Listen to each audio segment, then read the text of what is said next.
Titties. Alright, so welcome to Leon and Friends, D&D 5e, where I, your Dungeon Master Leon, take a bunch of engineer and inspiring engineer friends into the wonderful world of Dungeons and Dragons. Today, if you guys, quick recap, you guys began your journey to Wiham to secure, or rather, put away the ancient artifact that you guys acquired from your time underneath the city of Thamarv, in Thamar's Delve specifically. With the Horde in tow and Lady Lionheart alongside you guys, you went to the Temple of Platinum, but on your way there, you guys encountered a creature, multiple-headed serpent, very large creature, that you guys successfully dispatched without much of a problem. But unfortunately, you guys found out very shortly after that that creature was a quarry for a group known as the Brass Lion Tooth, which consisted of 4 people.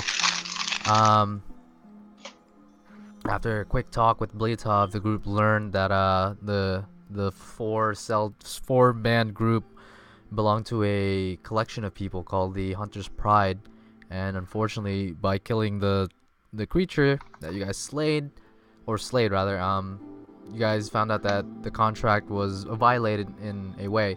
So to make reparations upon reaching the city of Wiham and taking care of business with Nibiru in the Platinum Temple, Magnus and Bleatov went over to the house that held the Hunter's Pride, where you guys talked to Agatha Mendracolt, the leader of the organization. And unfortunately, you guys had stepped on a few toes by killing the creature that you slayed. So to make amends, Agatha offered you guys 2 contracts to solve in replacing the one that you guys took from the Brass Lion Tooth. So you guys are the other half of the group who were assigned to deal with a killer within the walls of Wiham. Other than pointing you in the direction of the direction of the corridor within the walls of Wiham, there's not much more information that you guys have. You guys find yourself. Let me just pull up some relevant music. Telling you guys, these recaps are easy peasy. It's free inspiration. Well, we have it already. Let's see.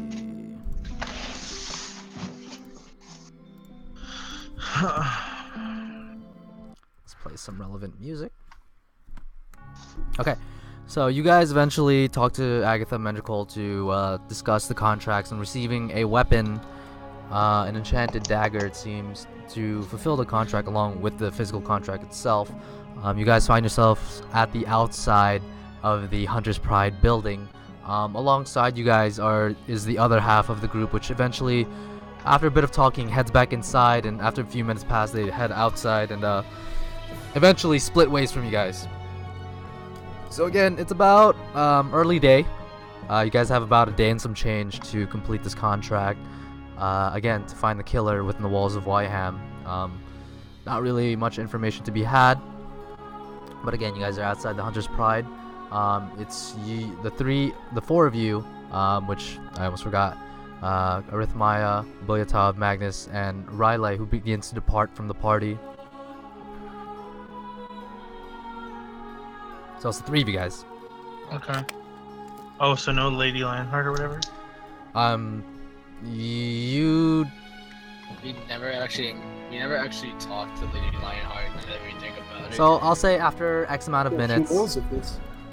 So I'll say after, I don't know, maybe 10-20 minutes, eventually you guys find Lady Lionheart huffing and puffing towards you guys in full armor, and you guys see her approach you guys, kind of breathing heavily. Lady Riley told me of the circumstances, and I am here to aid you all. Excuse me, I tried to get here as quickly as I could, and you can see her kind of like breathing heavily and sweating a little bit. Alright then. Yes, our only lead is to head towards the coroner's office. By the way, is there any other new information that I should know of regarding this? And you see her kind of like look around and then look at the party, which is the 3 of you guys. Is there any other information that we should know of? I should know of specifically? Not really sure of any other information. It's just that the murders didn't seem like they were with weapons, something more feral. Okay, well, But we need to really find out from the coroner's office the details. alright, well, where is this corridor? It's somewhere in the southeast district. We have to find it. I'm sorry? It's somewhere in the southeast district. We have to find Oh, it. right. Well, let's go ask around, I guess. Either way. And you see, Lady Valkyrie kind of like tighten her armor pieces. Alright, so let's start heading there. Okay. You guys gather up and begin to head towards the southeast district, which is excuse me. As you guys you guys are at like the main road of the Hunter's Pride. So heading down the road takes about like 30 minutes or so to traverse through the streets. And the streets aren't as crowded as Alda per se. There's it's a lot less crowded in fact, but there are a bit of people using the main roads. You guys see a couple horse carts carrying goods and whatnot, and there's people, you know, minding their own businesses essentially. You guys eventually find yourselves in the Four Lords Corner, which is the midpoint of the city, where you guys excuse me. To the southeast of you guys is the district that you guys are looking for. So, how do you guys go about this? I'm gonna ask someone passing by if they happen to know where the coroner's office is. So, you're gonna grab a passerby? Yeah. So, you grab a passerby. What you get?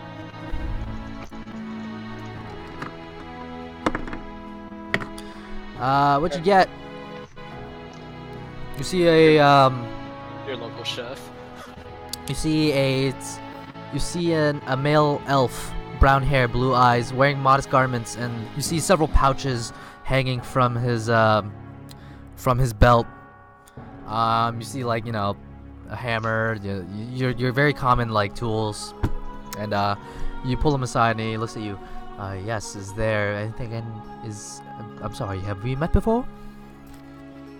No, I'm just having to do with the coroner's office and I'm a little lost. Oh, the coroner's office. He takes a moment to think. Nope. He takes a...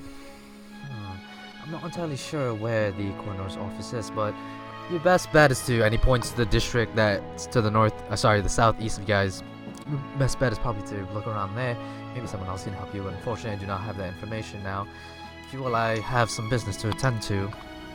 Thank you for your time.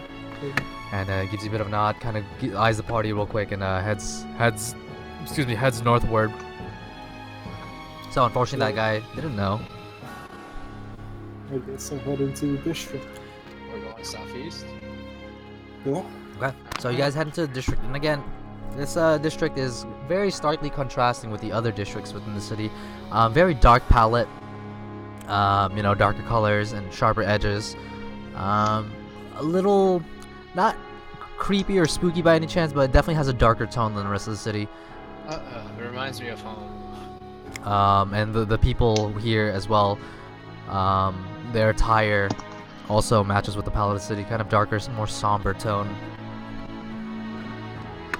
So I'm gonna ask someone over there inside the district. Alright, so you grab another passerby. Alright, let's see what you get. Your local chef. Oh, Me too. 1 second. The local librarian. Librarian would know. The librarian would definitely know. And this time you grab a shorter fellow. You see he has a narrow face, cropped golden hair, and green eyes. He's currently wearing relatively worn clothing and riding boots. And as he passes by, you grab him, and he looks at you. Yes?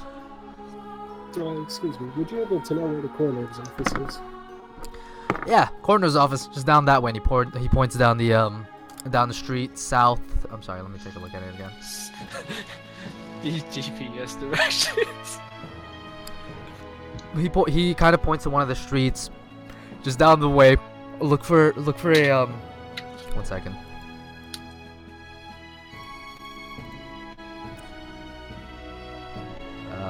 grab his thing.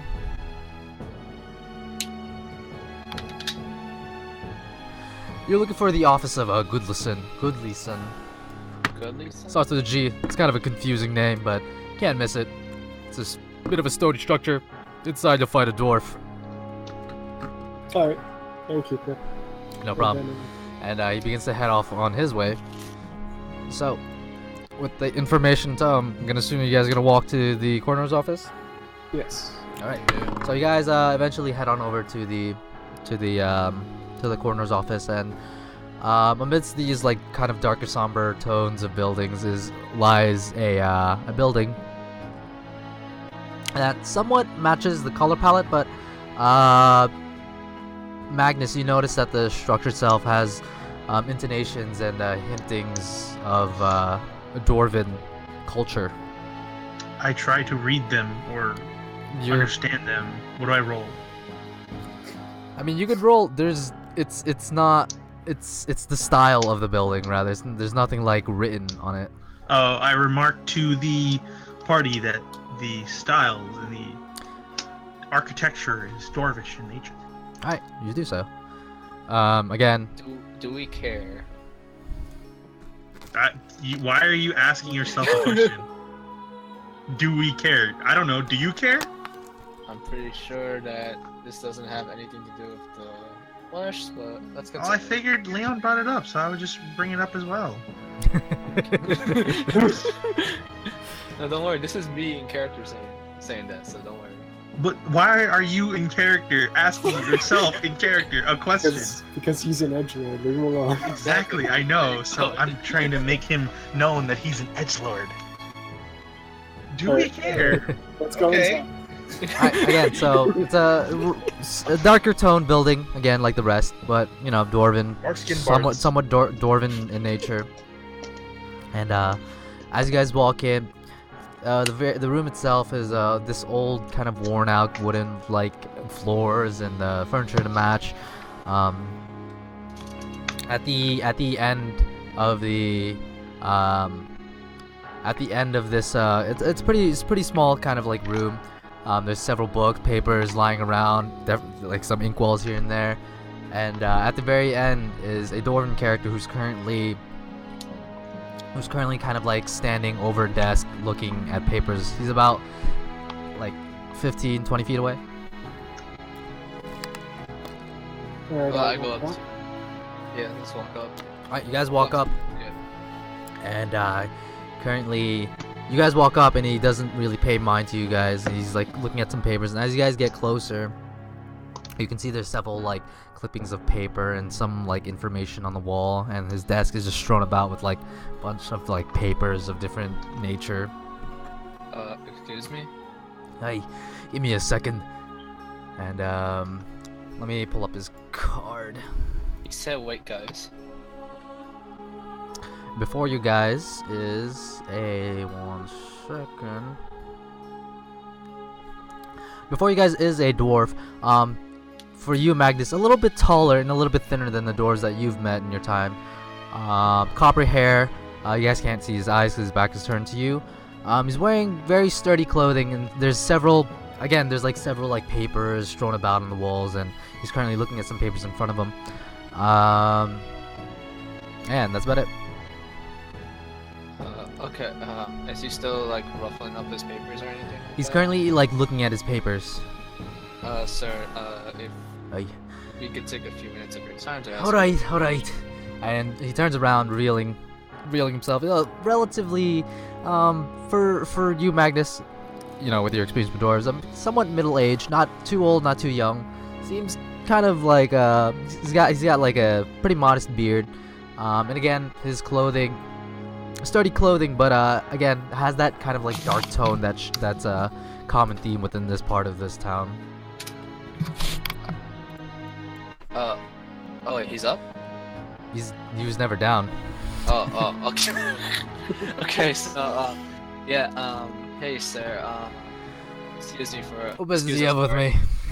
Excuse us for interrupting, like, whatever you were doing, but we wanted to ask you a few questions regarding your, like, a few... Tell me, did they find another body? What is this about?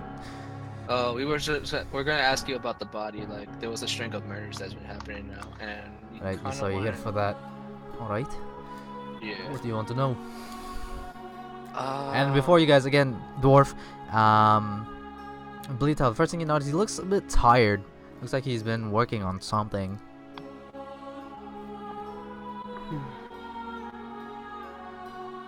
Yeah.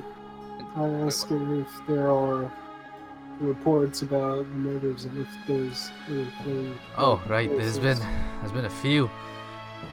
Unfortunately. Well, you see, the past 2 weeks there've been three murders. Well, it's 3 too many in my book, unfortunately. Is there anything else that we should be talking about? Regarding those murders, how Right. do they happen in the same general area? Not Not that you're aware quite of? per se, no one. Hmm. Can we? Would you happen to know where each one of them was? Well, let's see. And he takes a moment to turn around. He's going through his papers, and he picks one up. He actually picks up 3, and he's kind of like looking through him.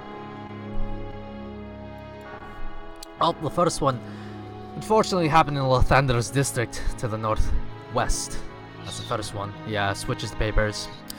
The second one, was in the Warforged district, which is your northeast. And he switches the paper out one last time. The final one was in let me just read this real quick. The final one was in Ogma's district in the southwest. One murder for each district. One murder for each district. Sounds this one that we're currently in. Looks I'm not sure if it's a coincidence or if it's a pattern, but that's what this is. What do these people have in common? What they have in common? Not much really, but there is one thing in common. Which is? Well, perhaps you should talk to the investigator. He can probably... He told me there was one thing in common, but other than that, didn't really divulge any more information. I just grabbed the information regarding these 3 deaths, unfortunately. Would you Alright. happen to know what the wound looked like? I'm sorry? Was it like a blade or what? Oh, What's the the wound, me- right. What's the yeah? That's what I'm afraid of, you see. The wounds were all inflicted by an outside source, of course. It's a self-inflicted wound, but the wounds themselves were... It was like a creature, definitely not humanoid. It was as if something raped them with like a claw or some talons or something. It's bizarre. We don't let... It's very... I don't think we have an animal problem within the walls of Wiham. Something is unusual, to say the least. Do you happen to know where the investigator's office is at? Investigator, you'll find him in the Sentinels building in the Four Lords corner. He's with the city guards. Yeah, tough. You know where that is? No. Where? Again, the Four Lords corner, can't miss it. Which district? It belongs to no district. It's Okay. the center, right? It is the center. Alright. Let's see. Method of attack. Location. Okay. I think that's all the questions we had to ask, did we? That's the only ones I could think of. I don't know about you guys. Alright, well, is there any other questions I can perhaps answer? If not, I've got some other business to take care of here. And he kind of like points behind him to the papers. I think that'll be all. Alright, Thank you for your time. if you will please. Alright, well, good luck. Right. And we leave. So yeah, you guys leave, and he returns to his work, attending to the papers in front of him. Alright, so you guys are currently somewhere within the district to the southeast. Where would you guys like to go? Let's head towards the center. Alright, so you guys take another like 30 minutes or so to walk to the center of the city. You guys are in the Four Lords corner, and within distance, or you guys can see the Temple of Platinum. You guys actually see the other group of adventurers, your buddies, walk into the Temple of Platinum. Oh, Right. we're at that time frame. Okay. I look around for something that would look like an investigator's office. Give me a perception check.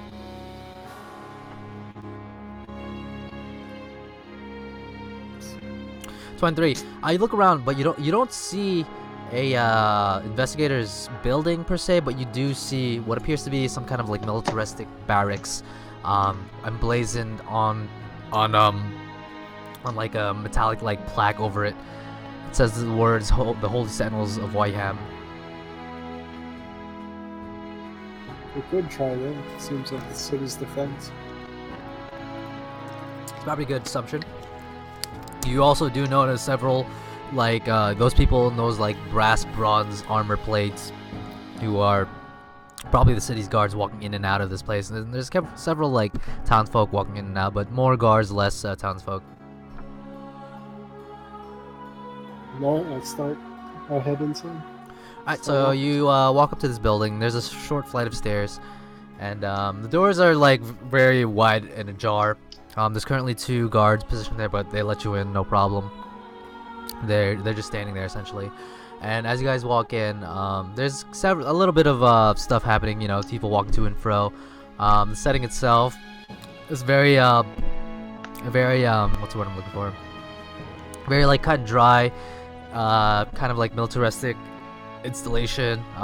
In front, as you guys walk in, there's like a round desk with 2 people sitting in the center of it on left and right. You seem to be like attendants perhaps. One of them is reading a book, the other has some papers thrown about and like writing stuff down. There's currently one talking to the right, one on the right. The one on the left is not talking to anyone. And as is going on, there's like people moving about, walking into rooms. You know, it seems like a relatively busy place. We're gonna go to the one reading the book. Alright, so the one on the right, so you head to the one on the right. There's currently a person in front of you, and they're talking. No, I said the one reading the book. Yeah, the one reading the book is currently attending to someone. Oh, I thought that was the one doing No, the one with the papers not attending to anyone right now. Oh, the one with the papers, the one that wasn't doing anything. Alright, so you you go to the one on the left. Yeah. Okay, so you walk up to the one on the left. Okay, 1 second. You walk up to the one on the left who's currently attending to some paperwork. An elven character. It's golden hair. This is relatively short golden hair and blue eyes. Currently working on the papers in front of him. Wearing very light, modest clothing with several whatchamacallit. Excuse me, we're wearing very light clothing with a little bit of just a light light jewelry. And he's currently again working on some paperwork. And as you approach him, he kind of looks up briefly from his paperwork and looks back at his paper. Yes, how may I help you? Is there would you happen to know who the investigator is? The moment you say investigator, he stops writing with his quill, puts in his inkwell. Is there a reason why you're looking for the investigator? Yes, there's been some kind of murders going on in the city, and I'm looking to help solve the case. At the moment you say murders, has there been another? Are you here to report another? Oh, well, thank goodness. If you want to speak to the investigator, he's just down that hallway, and he points down to the hallway behind him. And Okay. you're looking for a door that has the words. 1 second, let me pull up his name. You're looking for the. You're looking for the name, or rather the surname, Investigator CC. Investigator what? CC. SICI CC. Okay, thank you. You thank him, and he kind of nods a bit. And before you go, he says, "Are you working with us to what exactly? Why are you asking?" I'm looking to help solve an issue. All right. Well, again, if you wish to talk to the investigator, just down the hall, the door. You can't miss it. Oh, now I walk away. You walk away, and yeah, he returns to his paperwork. All right. So, what do you guys do? And I go to the investigator's office. Okay. So you walk down the hallway behind the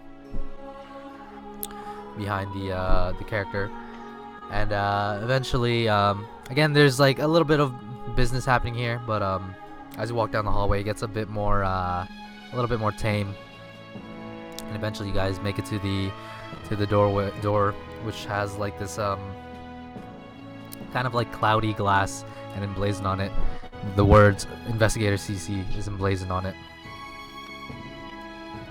I knock.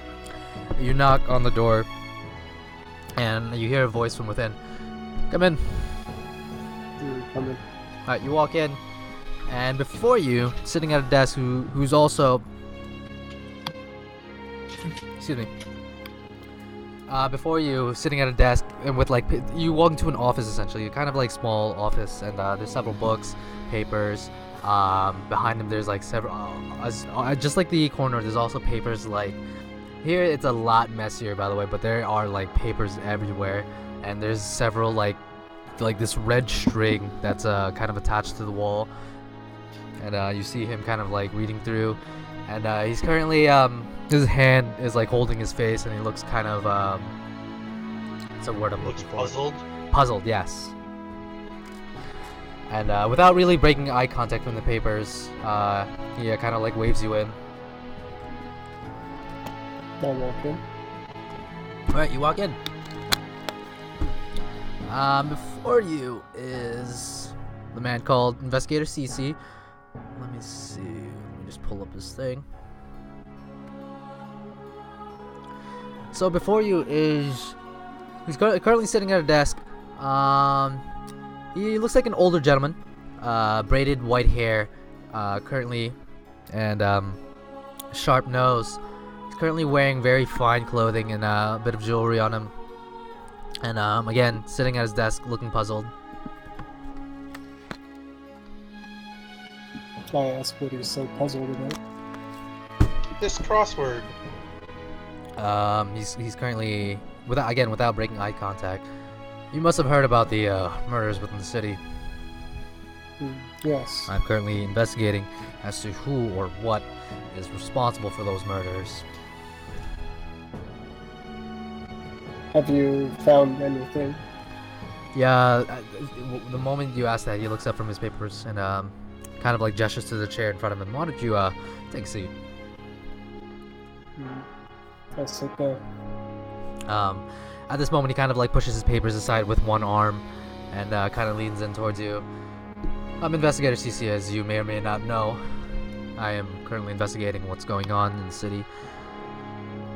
I'm guessing, are you here? Why are you here again? I'm here to offer a helping hand in this investigation. Unfortunately, we don't accept help from civilians. This is part of the city guards. This is a task belonging to the city guard and myself.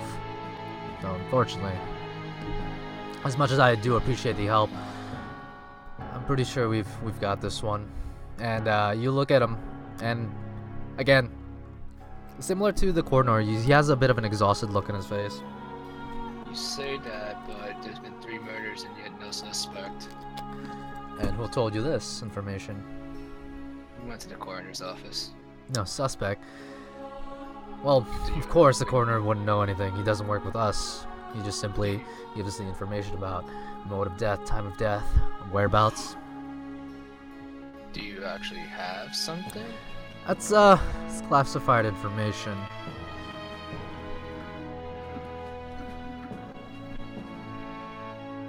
Let's see. Yeah. And how do you Wait, What hold do you plan on. on doing when you... Hold on one second. He kind of like spins around in his chair and he plucks one paper off the board behind him with the several strings on it. He spins his chair back around. Are you here with and he kind of like puts a paper on the desk. Are you with Hunter's Pride by any chance? Yeah. Yes. Good. You see, I put that posting up there. To be honest with you, we wouldn't have any real leads into this case, and we've been hoping that someone from the Hunter's Pride would help. It's a bit of an unorthodox contract. Usually, you know, they hunt monsters, but this time around we're hunting a killer. I was actually the one who posted that, and you see a bit of like a sheepish laugh come out of him. I have a few questions. First, do you think that it was a person or an animal? Here's the thing. You probably already spoke to the coroner, haven't you? Yeah. You did. Well, He suspected something like claws or talons. usually when it comes to murders, you know, there's a tool of murder, usually like a sword or a dagger, bludgeoning weapon, you know. Yeah, something But in like this case, it was there was none of that. There was no murder weapon. It was just. Have you ever seen a wound inflicted by a creature like a bear or like a wolf? Yes, I have. Yeah, we have. We all have. That's what the wounds were like. And So creature-like in nature. Yeah. No real weapon associated with these remarks. you know, and you see him I have kind a of like question. you guys see him kind of like recline into this chair. Are you at all concerned, Inspector, with these marks? I am concerned because it's difficult to pinpoint who a killer is without a murder weapon, unfortunately. Do you happen to? We do have a couple suspects, and he looks at you at the Rithmaya. We do have a couple suspects, but again, the stories don't really line up. I'm not really sure who to point fingers at, unfortunately. I tried asking this to the coroner, but I think he told me to come to you about this. Right. Do you happen to know of all the 3 victims what they had in common? Yes, well, they do share a common link, and he kind of like points to the board behind him. You guys notice he points specifically to a point on the board that has a map, and there's like a string. As you can see, the ends of the string that aren't connected to each other, well, those are the locations of their death. The point where they all converge, and all 3 strings do like converge at a point. The common thing that they share is they frequent a place known as the Angel's Breath, a sort of a tavern or club, or if you will, that resides in. Let me pull up where that is. It's a bit of like a club tavern, a place where people hang out at within the Warforged district. The Warforged, One huh? second. Music ended. Okay. Oh, oops. Oh. Oops. Not supposed to see that. Okay, there you go. Let me just put loop on. Again, they were all patrons of the Angel's Breath in one shape or form or another. And that's Were they all frequent, or was it a one-time Well, visit? And he turns around. He kind of like swivels his chair and turns to the board. The 2 of them were. One of them weren't. Well, at least not according to the rumors. Rumors. You see, and he swivels his chair back to face you guys. There's 3 victims. One of them was a flower girl, resides in the Thander district, and unfortunately that was where her body was found. She's not exactly a patron at the Angel's Breath, but rumors have it that she had a bit of a fling with the person who owns the place, but not really solid evidence, just a rumor. But if that's the case, well, if it is true, then that would be our connecting link between all 3 victims. Does she have any relatives here? So, wait, what was the link? Sorry, He turns to you, Magnus. The Glitched out. Angel's Breath, a club or some kind Angel's of Breath Club. luxurious. I've never been there myself, but that's the connecting link between the 3. Other than that, these 3 people, they come from all different walks of life. I'm not really sure if it's coincidental or intentional, but What were the other 2 the other 2. victims? He turns around, kind of swivels his chair, and picks up papers that were behind him on a desk. Turns back to you. The other 2, one of them was a farmer by the name of Argik. Half-orc fellow, sultry, not the kindest fellow, at least according to the reports. And he puts the paper down. Some say he was a bit of a drunken brawler, but to be expected of a half-orc, right? The other one, the merchant from the Ogma district. Kind of a shady one according to the reports, but it seems this one was somewhat of a... Oh, I'm so sorry. And he puts the paper aside. That's actually one of the suspects. He swivels the chair around and takes another piece of paper, swivels the chair again one more time, places this paper next to the one that he set down earlier. The third and final victim was actually a frequent at the Angel's Breath, an entertainer by the name of... Let me pull up his thing. Generated as an entertainer by the name of Mori, a dwarven character. I'm guessing he played instruments or whatever. Who knows? two of the three, or She played the skin flute. He. And Oh, he played the skin that is flute. a bit inappropriate.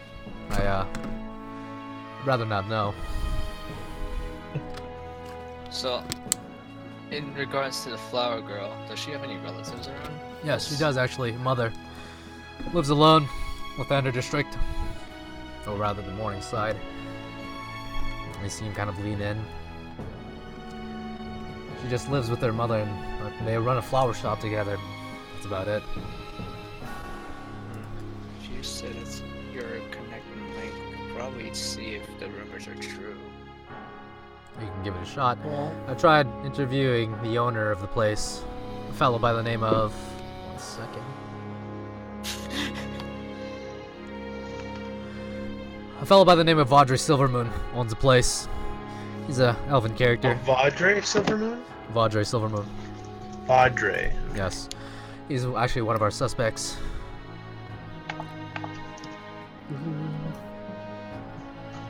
I have a question. Do you know what time these murders happened? Time? All of them, nighttime. And No. same day, or Not the same day, within the past 2 weeks. No, but like, do they many days fall apart? under the same day? How many days apart? Well, the first one was about, again, it was at the start of 2 weeks ago, and then the second one followed about 3 days after, 3 days. and then the final one came this week. Were they all... What was the location of their deaths? Again, And one in near every the Angel's district Breath. essentially, except for this one. Outdoors? Indoors? Outdoors. Like in the streets, forests? yes, Streets? Yeah. streets.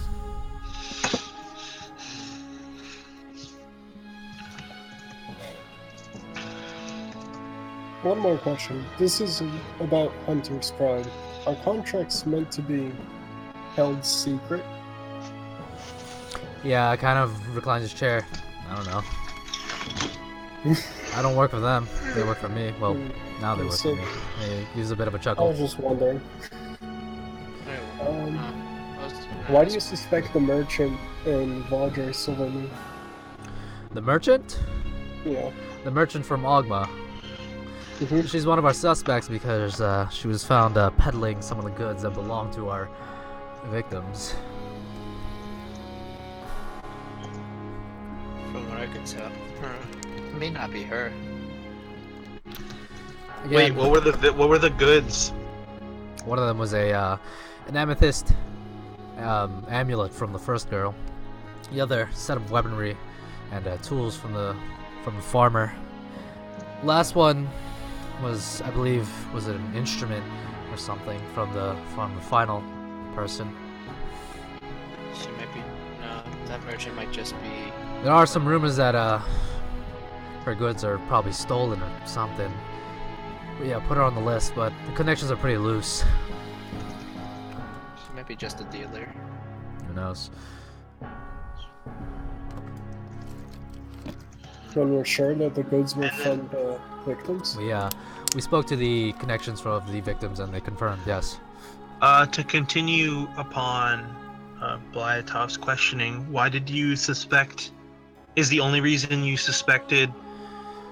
Actually, why did you suspect the owner again, Vaudrey? Vaudrey, well, He we, owns the place. again, the rumors have it that there was a brief fling between the flower girl. Her name was a. Let me pull up her name.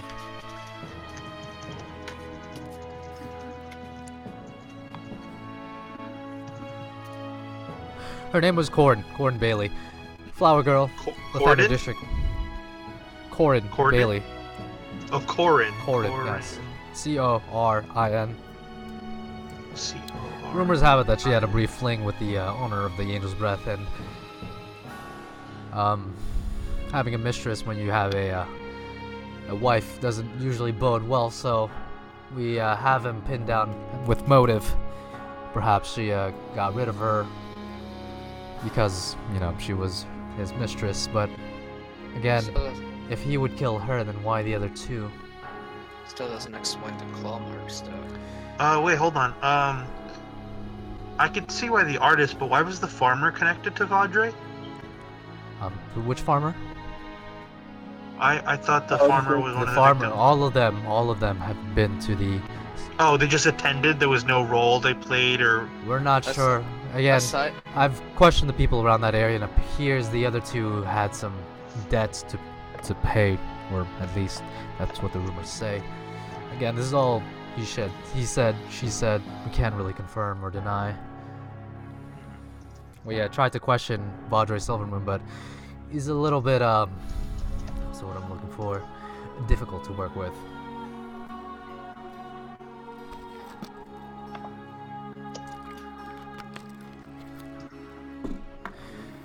If you wanted the name of the artist. Oh, you're talking about the dwarf. His name was Mari Rainison. Again, he was an entertainer, worked at the Angel's Breath. I'm guessing he was a instrumental or sing-song type. Can't really say for sure. he was the third victim. Yes. Sorry, I'm trying to create profiles and I'm trying to type them in notes, and it's really getting a little messy, so I'm reorganizing. Apologies, Leon. Okay. What was the farmer? It's not a farmer. What was the second victim? The second victim was indeed a farmer. From what I've got from my notes, and he kind of pulls his paper towards him, he was a budding fighter within the arena here, within the city. Just a farmer, has a spouse, or rather had a spouse. Sorry, you said budding fighter and or Yes. farmer? Okay. He was a budding fighter within the arena. Have you heard about the arena within the city? I have not. What is the arena? You see, the city of Wiham, this hugely dreary place. The arena serves to counteract that. People come and watch people fight. We currently have a reigning champion by the name of Lash, and people come to challenge him, but no one seems to have dethroned him as the champion of the arena. This our second victim was again a fighter within this arena. What was the name? His name was, let me pull up his name. His name was Argic. Aregic. Argic. That's the victim? Sorry, no, that's a suspect. It's been a long day. Give me a second. Wait, suspect. Wait, what? That's the second suspect, the fighter. Oh, that's the merchant? Second suspect, no, not a merchant. Fighter. Or a gladiator. Wait, hold up. Now I'm confused. You said the merchant was a suspect? The We Vadre was a suspect? have 3 suspects currently. Oh, 3 now. Okay, not 2. Okay, We have gotcha. 3 suspects. Vadre Silvermoon, the owner of the Angel's Breath. Okay. The second suspect Is Argic Lash? The second suspect is Argic, another frequenter of the Angel's Breath. Half-orc character, has a history of violence, and it says here that he had connections with Pengali, who's the second victim. Oh, well, sorry. Spell the name. Bengali? Pengali, Pengali, Pengali. Pengali is your budding fighter and farmer. Had connections with our second suspect.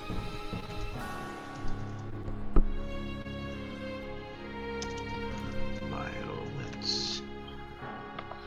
Where does Argic? What's his common? What do they call it? His hangout spots. They call it something in cop shows. I forget what it's called. Argic is a frequenter of the Warforged district. He's a fighter himself within the arena.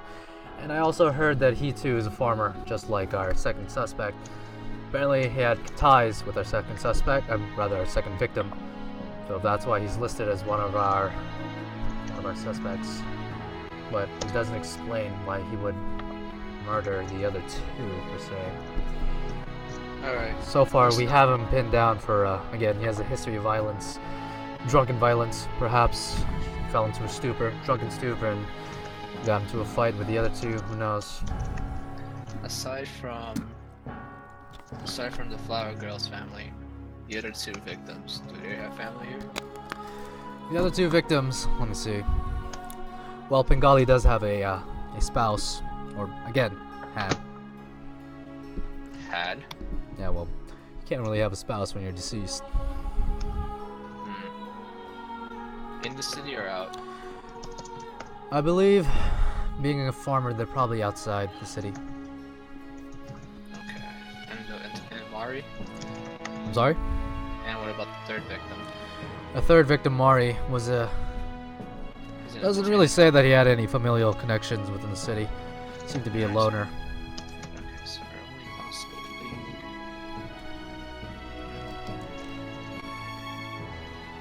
How do you spell that last name? Reinason? Rainison. R-A-I-N-I-S-O-N. Rainison. R-A-I-N-I-S-I-N. Mari Rainison. R-A-I-N-I-S-O-N. S-O-N. Okay, gotcha. Sorry. Rainison.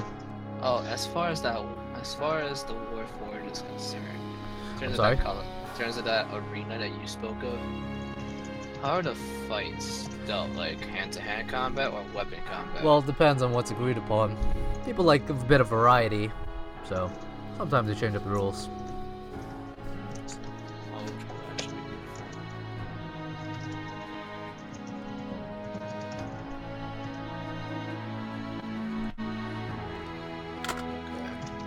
Those are, again, 3 suspects, 3 victims. Each one has a tie to each one of the victims, but nothing concrete between the other 2 victims, so we don't really know for sure. Alright. Alright, guys. You said the merchant had something from all the victims, right? Yes. We suspect that maybe Do you know just if the maybe. merchant has been to the Angel's Breath? Yeah, he begins to look through his papers, searching for the information that you request. It says here that, yes, indeed, this character, this merchant, has been there once occasionally, but that's about it. You got a description on all 3 suspects? 3 suspects? Yeah, a description of each one. Roger Silvermoon is an elven character. Again, runs the Angel's Breath. Yeah, he's a bit of a lanky fellow, but he has good taste. I can tell. I can say that much at least. Our second suspect, Argic, he's a bit more of a rugged fellow, half-orc. He's a rough and tumble kind of character.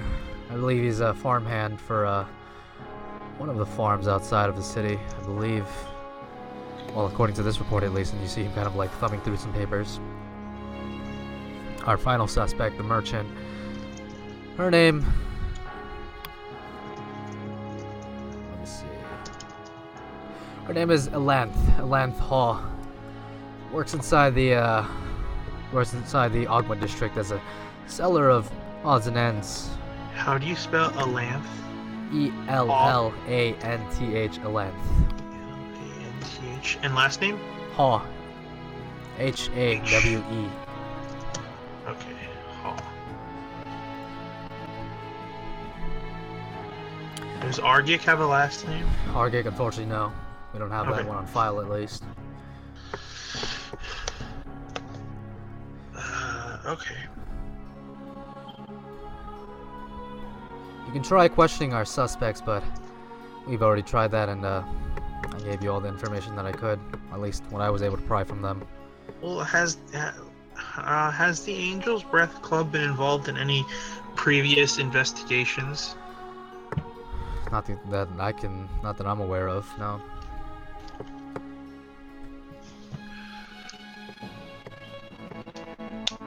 Alright, yeah. We could head to the Angel's Breath and check out that place. It's worth Is a there some way try. that we could just walk in? It is. It's a bit of a hoity-toity kind of place. I mean, if that drunken half-orc can get in, though, you probably shouldn't be too much of trouble. No. Well,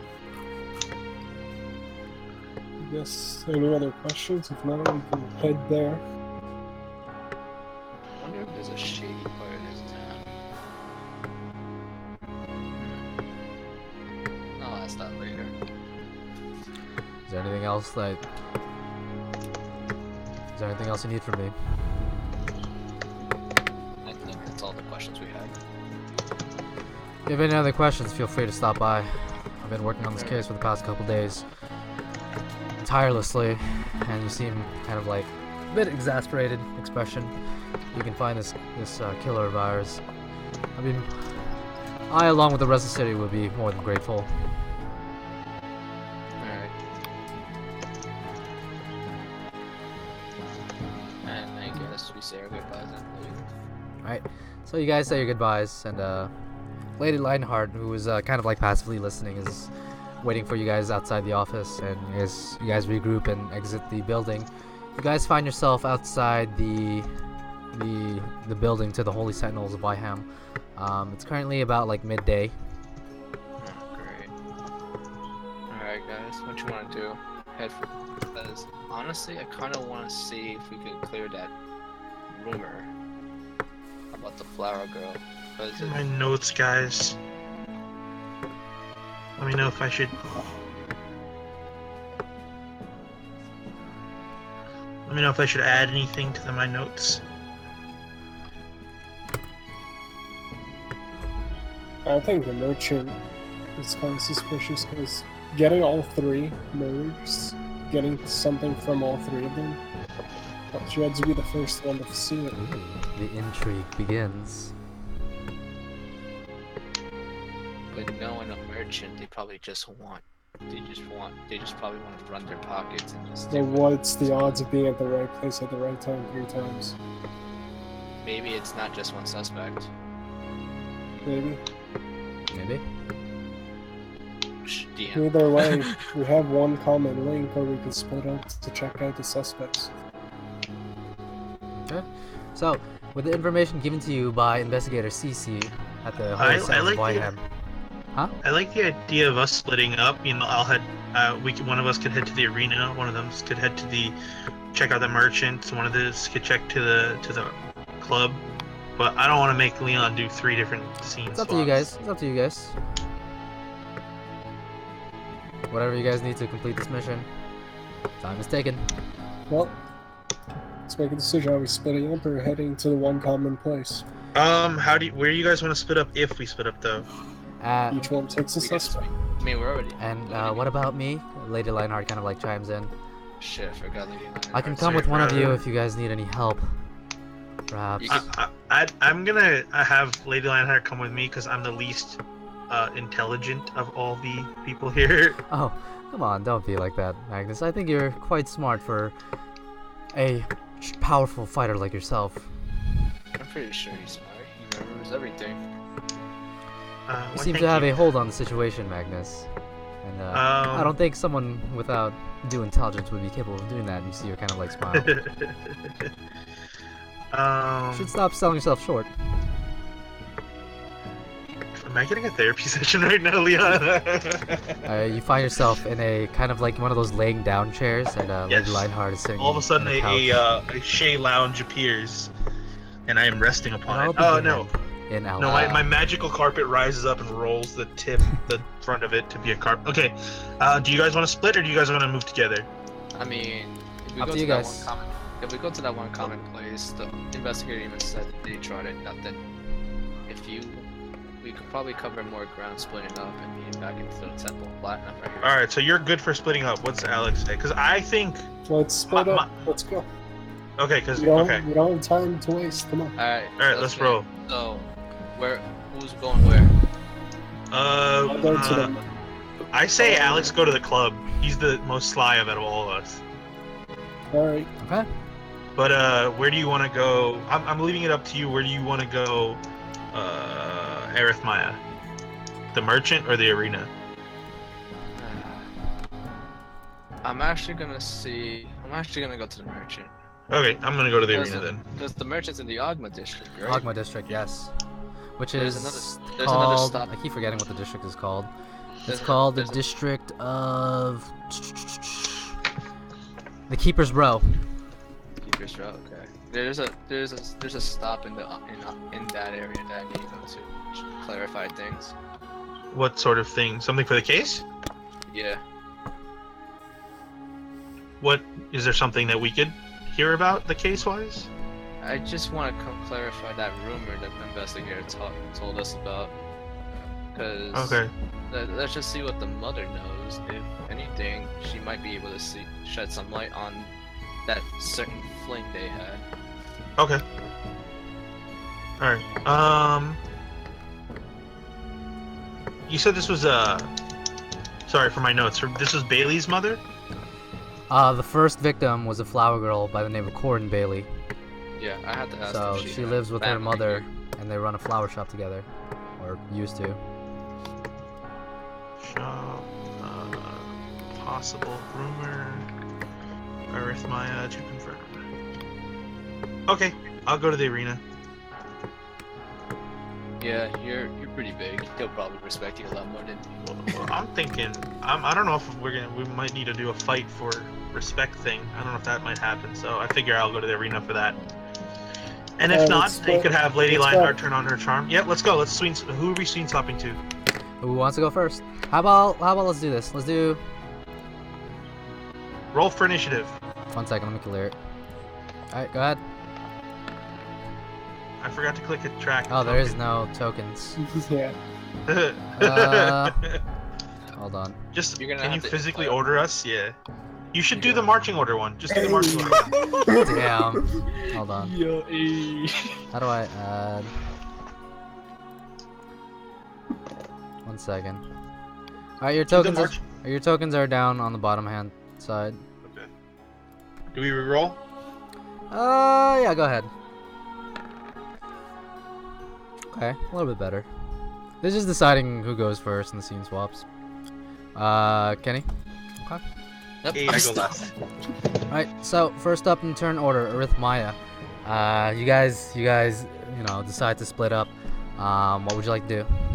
Well, I'm actually gonna go to the district. I'm gonna go to the district and I'm gonna actually find the flower shop first. 1 second. It's about midday, so Oh, Leon, by the way, is it recorded? what's up? Oh yeah, it is. It is. Let me double Because check. I don't want you to like get scared again. Okay, so we're about an hour into the session already, which is damn, a lot has happened already. So, okay. So Arithmia, you start heading to the Ogma, to the Keeper's Row. To Keeper's Row, yeah. Okay. Actually. So you start heading to Ogma's district, or Keeper's Row, what it's known as. You find yourself in a. It takes about the better part of, let's say, 30 minutes. I like 30. Yeah. It's nice and round. So you do find yourself in like the outskirts of the Ogma district. Here the tone changes a little bit. The buildings are a bit more cleanly like structured, and the palette changes from a darker tone to a more kind of like cleaner, I guess, color scheme. The people as well, kind of their garbs, their clothing changes as well. To that of more like these like long flowing robes. You guys see people carrying books around, and it has the general tone of a more like a smarter tone, I guess. I'm in the wrong fucking place. I try to get a hold of someone. Okay. You do so. You end up grabbing. My local chef. You end up grabbing a human who's passing by, very smartly dressed, very beautiful, silver long hair and green eyes. You see her wearing kind of fine, again, very fine, long flowing clothing, and she's currently carrying a stack of books. Not that high, about like, up to her, maybe like, chest area worth of books. And you Okay. pull her aside.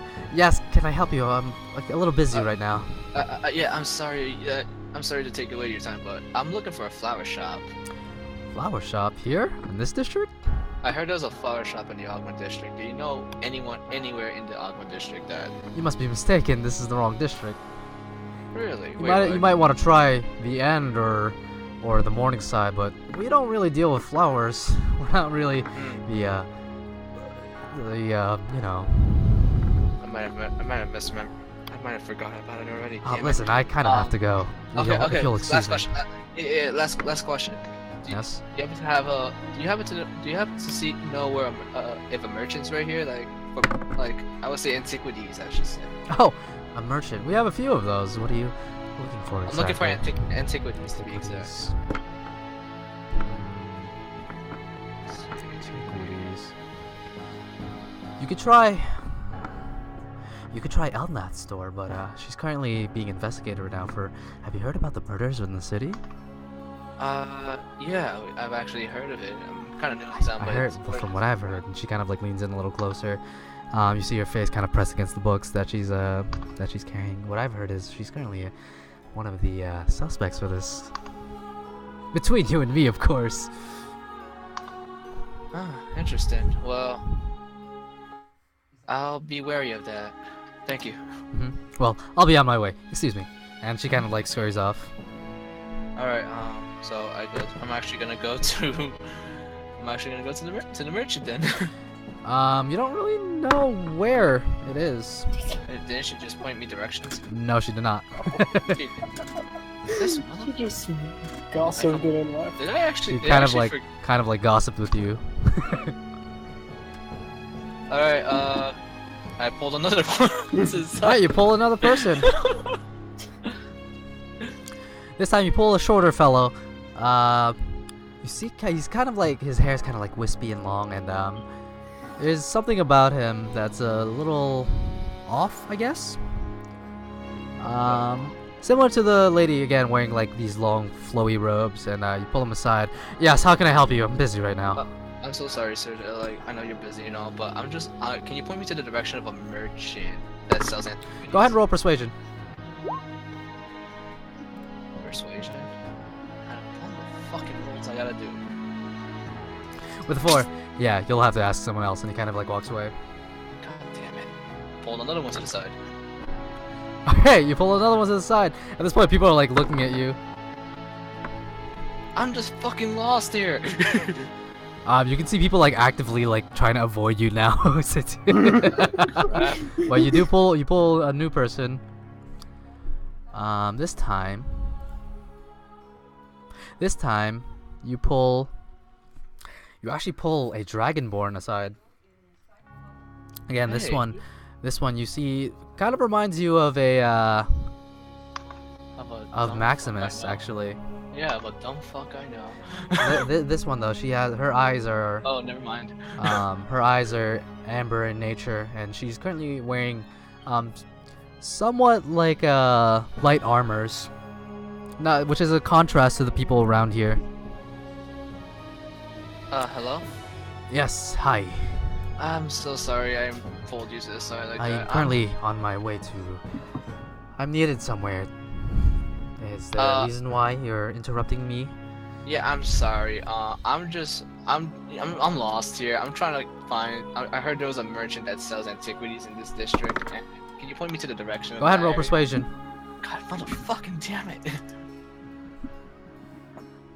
With 5. I am terribly sorry, outsider, but I must go to where I'm needed. And she kind of like pulls away from you. You can see now that like people are like actively traversing around you. Alright, let's see. Can I scan the area for a guard, I should say? Sure. No checks needed. There are a couple guards walking to and fro. Can I talk to one of them? Sure, you may. You walk up to a pair of 2 guards who's currently walking down the street. Yes, citizen, how may I help you? Again, these 2 guards, the humanoid appearance, both of them wearing kind of like heavy set armors that has a bit of a brass kind of like color to it. Hi officer, look, You appear to be lost, by the way.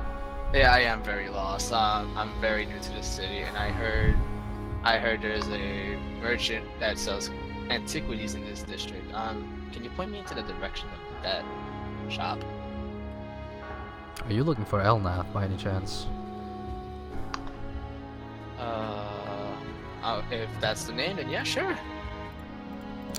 Unfortunately, Citizen Elnath is not to be spoken to right now. She's currently being investigated. Is she? Sorry, her name is Elanth. Elanth. Oh, Not Elnath, it's Elanth. Elanth. Well, My bad. between you and me, listen, We okay, highly so recommend this- that you don't speak to her right now. She's currently one of our suspects. And they kind of like, the two guards turn to each other and kind of look back at you. All you need to know, she's currently the suspect in a bit of a high-profile case right now, so we highly recommend that you don't speak to her. Well, I mean, I just came from the investigator's office, and Did he send you? Was it CC? he sent. Well, he CC'd me. Yeah, he CC'd. Told me to Well, if see you're we could talk to the affiliated suspect. with Investigator CC, well, we can assume that you're currently working for him. Yes. All right, well then follow us. And Alright. one of the guard talking to you kind of like nudges the other one, and they begin to walk like a certain path. All right. All right, so with that, as you're being led by the two guards, we'll swap scenes to Bliatov. Currently, Arithmai is walking away from you. I'm gonna walk into the Warforged district. Alright, so you make your way up to the northeastern district, Warforged district. You make your way there, and again, the scenery changes. The buildings become more rugged, more a little older, and a little bit more. You see like the signs of previous battles. There's like, you know, there's several like scuff marks or like several missing gashes within the buildings.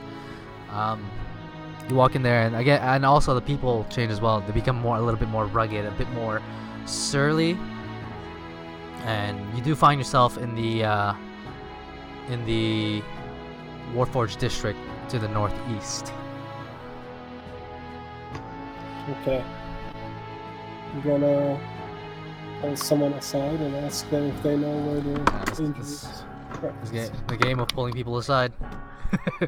Alright, Well, we don't know where they are, so. 1 second.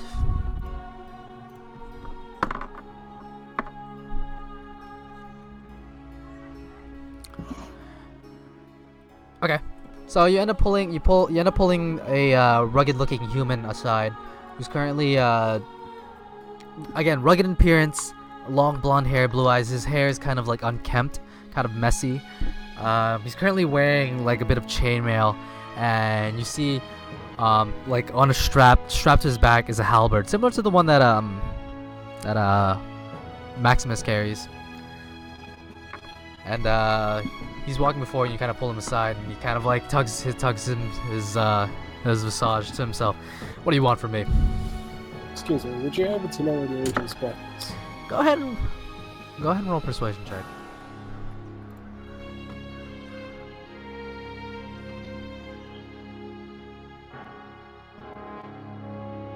$17. What are you asking again? Would you happen to know where the angel's breath is?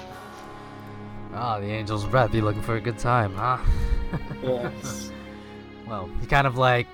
You give me a Constitution saving throw. 10. He kind of like takes his like meaty hand and kind of like slams into your shoulder and kind of like tugs at you a bit.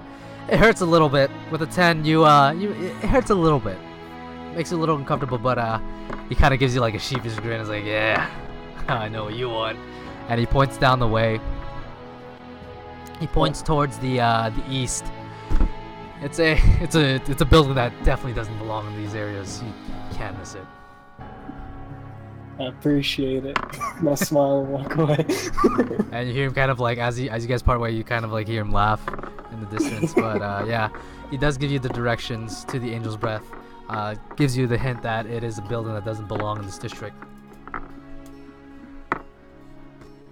Alright, do I find it? going in the direction.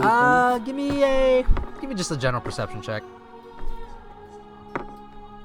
17. After walking eastward for a bit, you eventually do find a building that doesn't belong in this area. Kind of like lavish, and so the building here are kind of like, again, has this theme, this kind of like war-torn theme to it. But this building is like an oasis in a desert, essentially. It doesn't belong, essentially. It kind of looks like it belongs in one of the other districts, but before you is what appears to be like a lavish kind of building, and there's like several banners hanging from it, and you see the emblem of, on the banners you see this emblem, what appears to be the visage of an angel in like a circular kind of like symbol, and you do eventually, this is the angel's breath.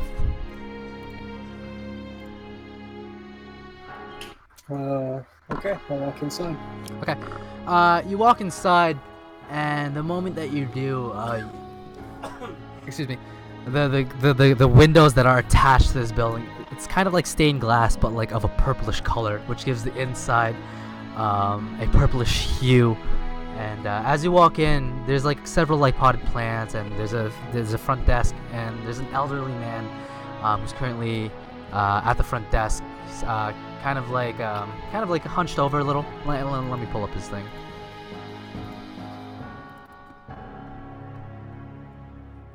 Before you is a character. 1 second. Before you is a thin, older gentleman with graying hair and silver eyes, one of which is a lazy eye. He's currently wearing tasteful yet dark clothing. You're currently in the Warforged district. This clothing that he's wearing is more akin to the road's end, which is the southeast district. You get the feeling that this guy is probably the front desk attendant. Alright, I'm gonna walk up to him. You walk into him. Ah, yes, sir. How may I be of service to you? Oh, Are you here for a room or a lady friend? And he kind of gives you like, with his like one lazy eye, gives you like this kind of like weird look.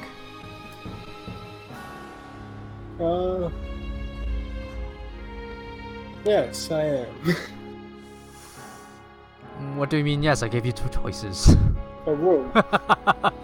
I He gave you 2 choices. You say yes. I thought there were one choice, like a room with a lady. Is that the I'll take room? A room or? I'll take the room. Oh, right this way, sir. And you see him kind of like make his way around the desk, and he kind of like motions you forward with his hand. You follow. You follow him, and he kind of very painfully and very slowly eventually walks off to a door on the side, which appears to be a door that leads eventually to the main room.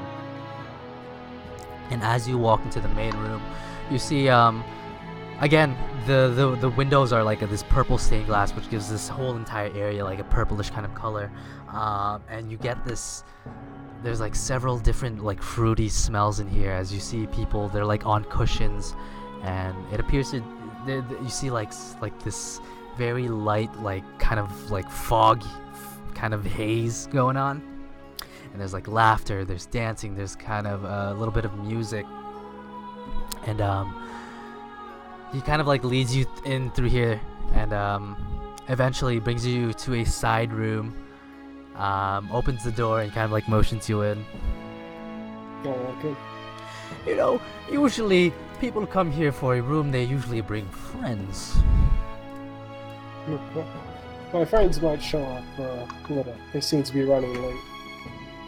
Alright, well, this is your room, and before you is a bit of a small room again with a similar like purple stained glass. And with the light pouring in, again, gives it the room purple hue. In the center, there's like a couple cushions centered around this kind of like this kind of like glass pipe, with several like tubes coming out of it. You're not entirely sure what it is. But yeah, you're given a room. Is there anything I can start you out with? Surprise me. Well, please give me 1 second. And he kind of after he closes the door on you, and you hear amidst all the other like laughter and you know, singing in the back, you hear like his footsteps kind of like trail off. So you're currently alone in a room. Alright, I'm gonna look around the room to see if anything's out of place. Give me a perception check.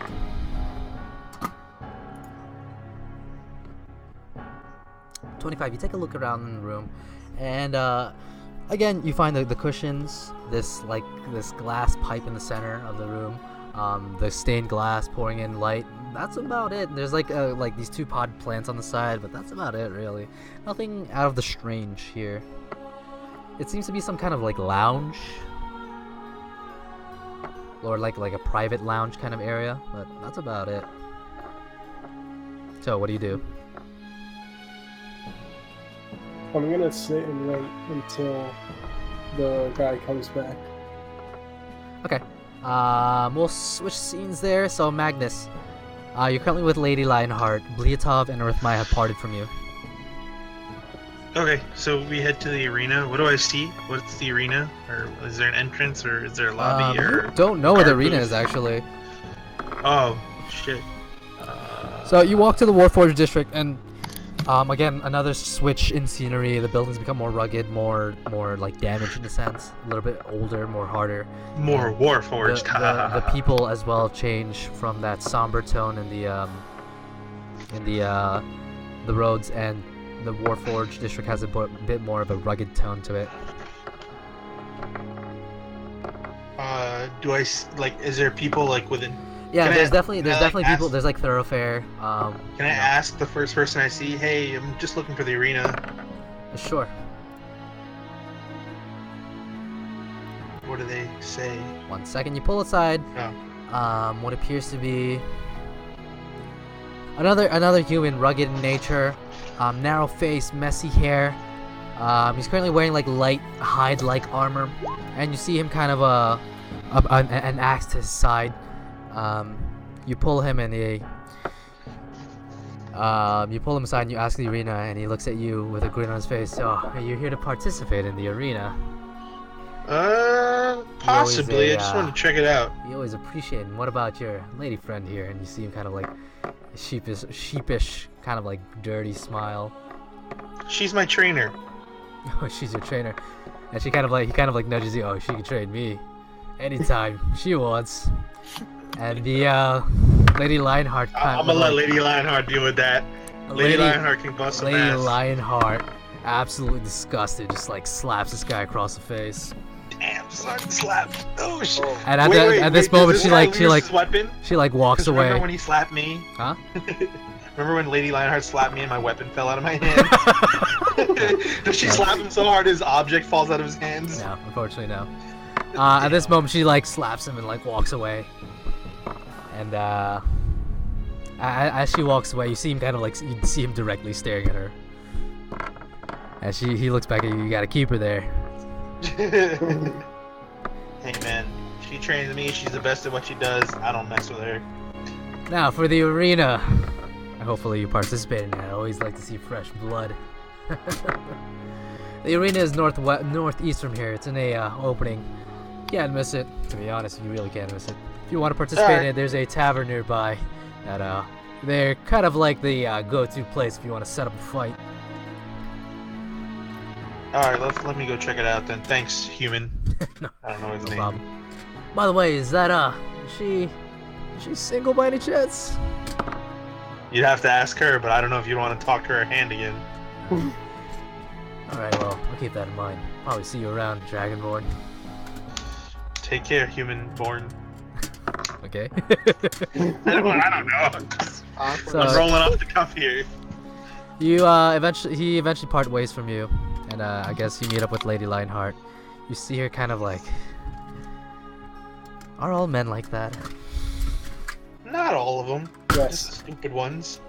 Yes. Well, let's So what information have you gathered? It's in the northeast. The arena. It's a big ass building. We won't be able to miss it. Okay, well, lead the way.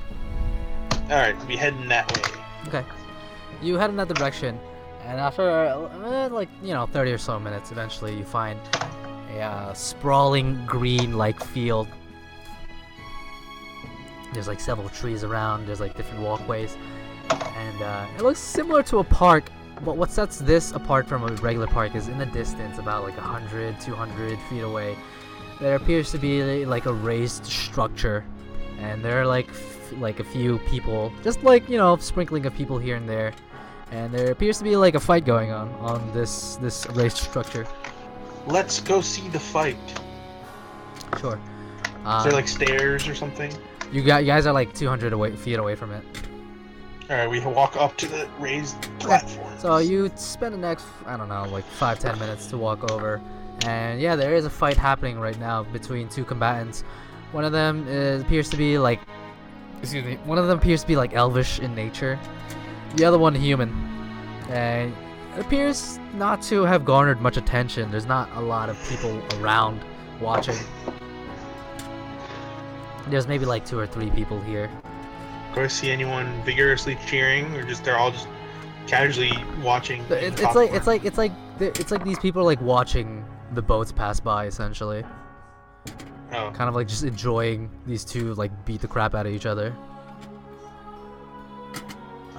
So I find the nearest person, nudge him. Which one's your money on? Money? I'm just spending my lunch break here. Oh, well, who are you rooting for? I'm not rooting for anyone. Hell, I don't know these two losers. Now, if it was a fight between Lash, my money would be on Lash, no doubt.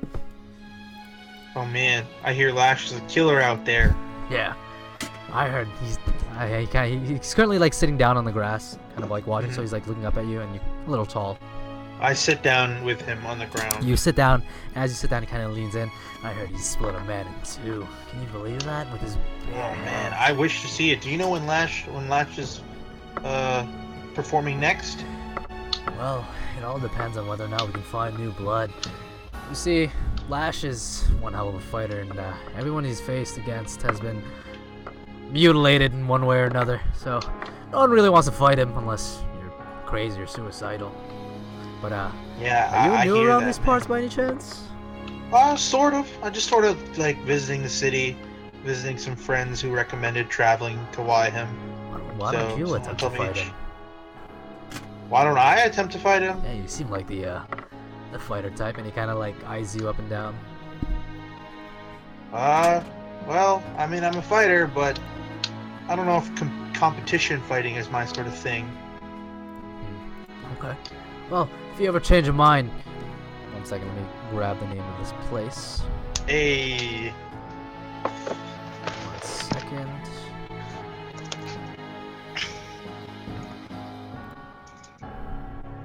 If you ever want to set up a fight here, you best walk to the Green Chariot.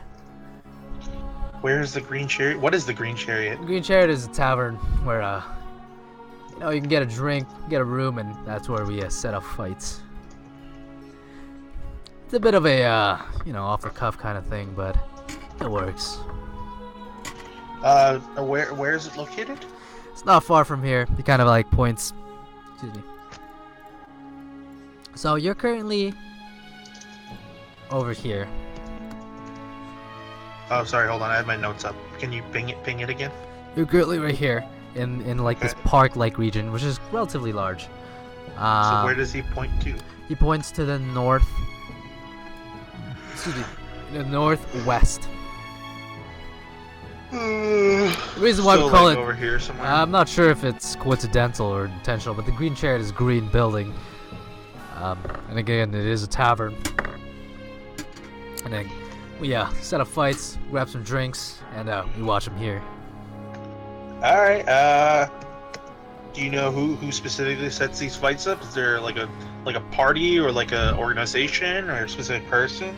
There's a broker there who runs the whole shindig. I believe he's affiliated with the innkeeper, but I'm not entirely sure.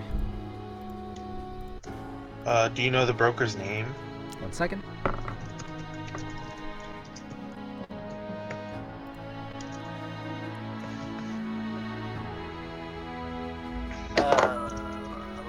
on. I'm going through my notes. I have like a lot of NPCs. 1 second. Not a problem. Take your time. You're looking for a dwarven character by the name of Golador. Golador, he's the bookkeeper when it comes to these fights. How do you spell that? Golador. D-O-R. Dwarven character, little sultry. He's got like these white and like black, kind of like salt and pepper kind of beard. Salt and pepper face. I do believe he's friends with the innkeeper there, and you know, they set up fights. All right, I'll go check it out. Let's see if maybe I'm interested. All right, well. Thanks, fellow human-born. Right then, Dragonborn.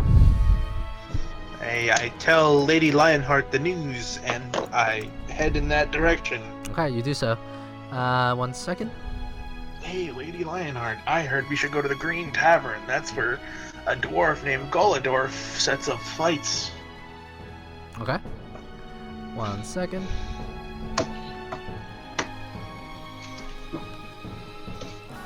Okay. We'll switch scenes.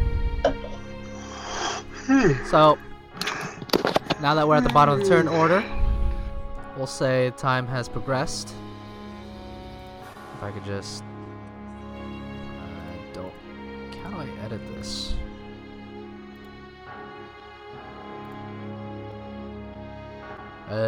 One second. So it is now... it's about like 1 o'clock right now. Alright, back to you, Earthmaya. Alright, so I'm still walking with the guards, right? Yes. How So long is that? eventually they do lead you to what appears to be a storefront within the Ogba district. You see there's like... So this whole area has been like sprinkled with guards, but this one specifically has a bit more of a presence around it. And it is one of those like smartly created buildings, but like attached, a sign attached to it. Excuse me. A sign attached to it denotes that this probably is the shop that belongs to Elanth, not Elna. Sorry, Elanth. Okay. Well, are the guards gonna follow me inside the store? The moment they bring you there, they kind of like, well, good luck to you, and they kind of like part ways with you. All right, thank you for taking me here. Don't imagine it will. Good luck, and if you can, please put an end to these murders. It's making my family a little nervous. Will do. All right, I go inside the store. So you walk into the store, and as you walk into the store, there are no people shopping here, and you see what you see before you is at the counter is a person. Looks to be, you can't really tell their height because they're sitting down on a stool, and from this distance though you see silver hair, somewhat of kind of the clothing that's a little bit worn, not as fancy as the other people here, and you currently see 2 people talking to this character.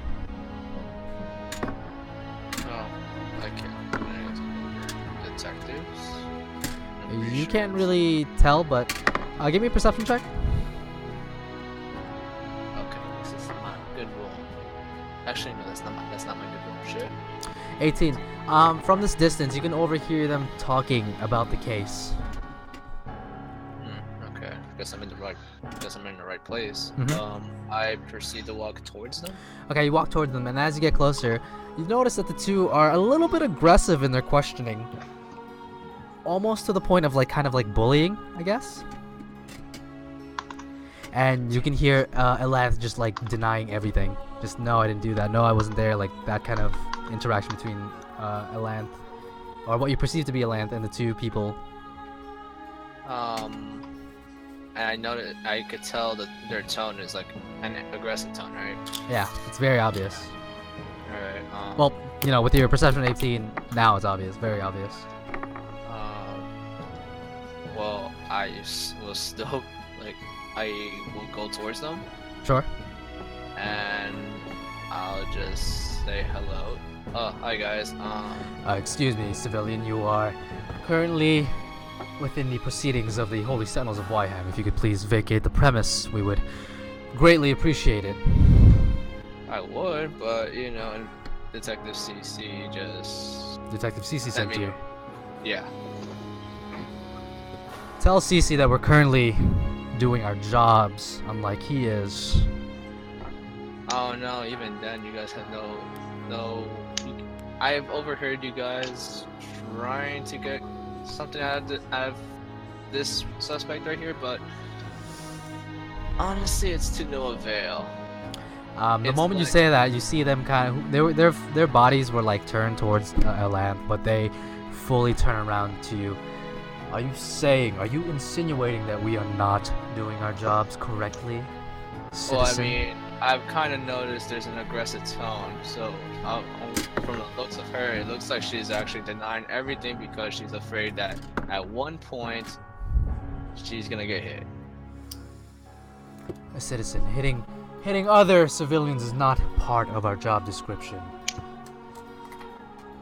What is part of our job description is being able to investigate matters that are not available to citizens like you.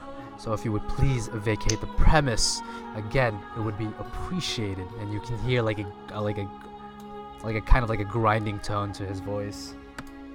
How about no? Because I'm gonna see if I can get some answers out of her myself. Give me a persuasion check.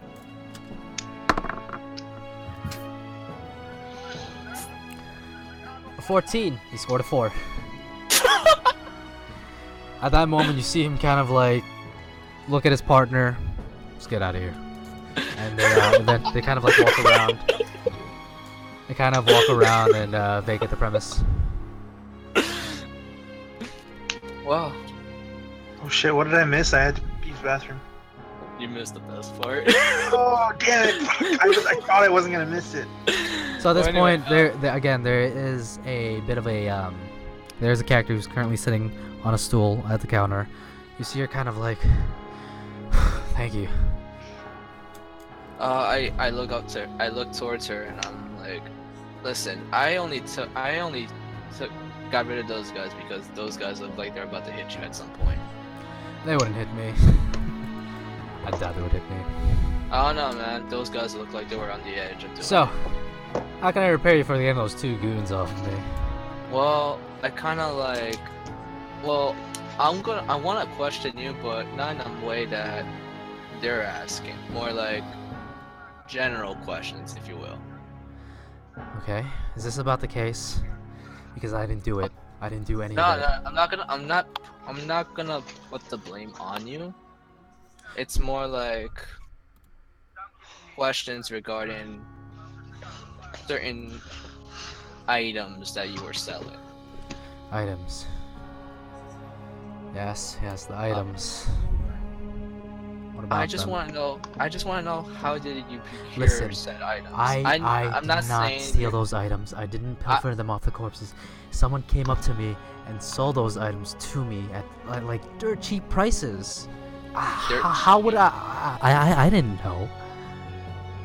I thought it was a good sale. I bought them and I plan to resell them like any good merchant. You buy low, you sell high, correct? And the things that he offered me, I mean, it was top-notch stuff. Well, at least the amulet was. Yeah, cause the amulet was from the very first victim of these. I heard. These are murders. Fortunately, I heard. Regarding the person who gave you these items, did you have a glimpse of what he looked like? Well,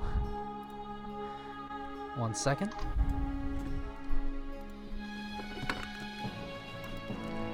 Lost. Well, 1 second.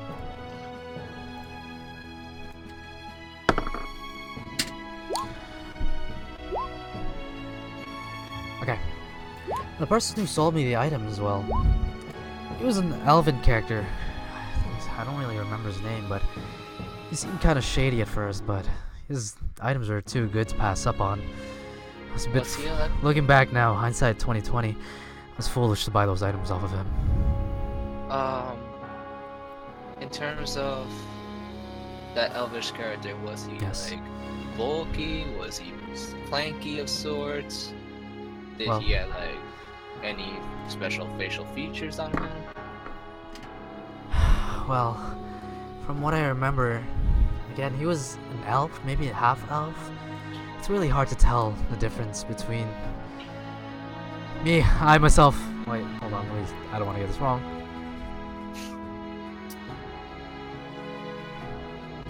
Where is it? Where is it? Me, I myself, I'm a halfling. I find it kind of difficult to differentiate between the elves and the half elves, but he was one of the two, I believe. One of the two. Yeah, Oh, he was either one of an the elf or a two. half elf.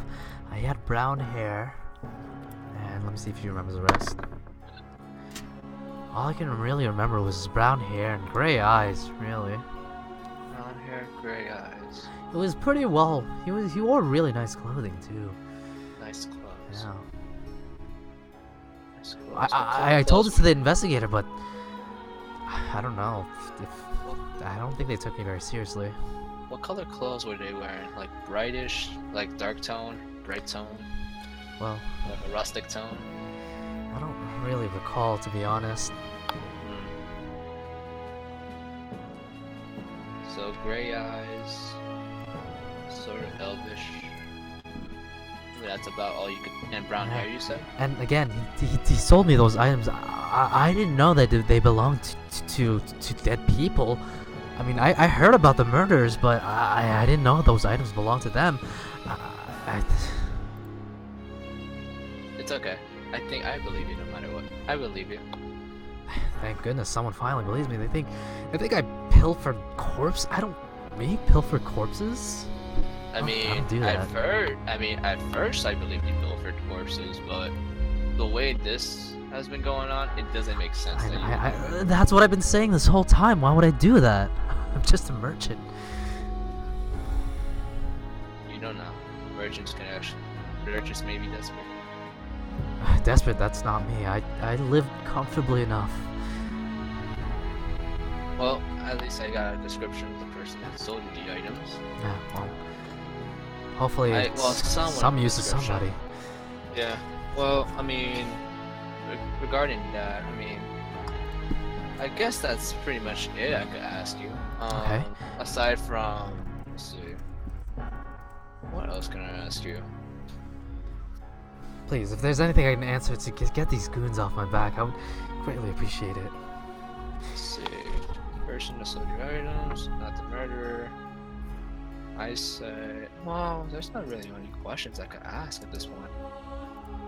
But I'll answer Wait anything. a minute, hold up. I just remember want this to one be question over. now. Yes. Exactly when did he sold these? When did he sold you these items? Within the past 2 weeks. Now that I think about it, kind of coincides with those people's deaths. Was it- Again, was it I like- didn't know these items belonged to them. It was. Was it like a day after a murder was announced, or I don't really recall, but it was was. It was well within the time frame. Fortunately for me. Listen, I'm not even capable of hurting a fly. Why am I a suspect? Honestly, I don't know, but considering the items were in your possession, it would make sense that you would be a suspect. Yeah. But I don't Yes. think that's the case at this point. Is there anything else any other information? I really want this nightmare to be over. See, not really. I think that's pretty much most of the information I can get out of you. Okay. If anything, I'll probably stop by again. Please do, because as soon as my name clears, as you can tell, and she kind of like looks around the store. No one's coming to my store anymore. They're all afraid of me, and I don't understand. I just want this to be over. Don't worry, we're trying to get this over within today or so. Please Or do. within the next few days. Probably something. But we'll make it today. Please do. Alright, I'll set it off. Alright, thank you for the information. You walk outside, and right outside of the excuse me, you find yourself outside of the building, and we'll scene swap. We'll go back to Bleetov. Bleetov, you're currently in that kind of like side lounge that you were kind of like ushered into. Eventually, the elderly man comes back with a silver platter, one like champagne bottle on it, and like one glass, like this one tall glass with like this. You can't really tell because of the lighting, but some kind of liquid in it, and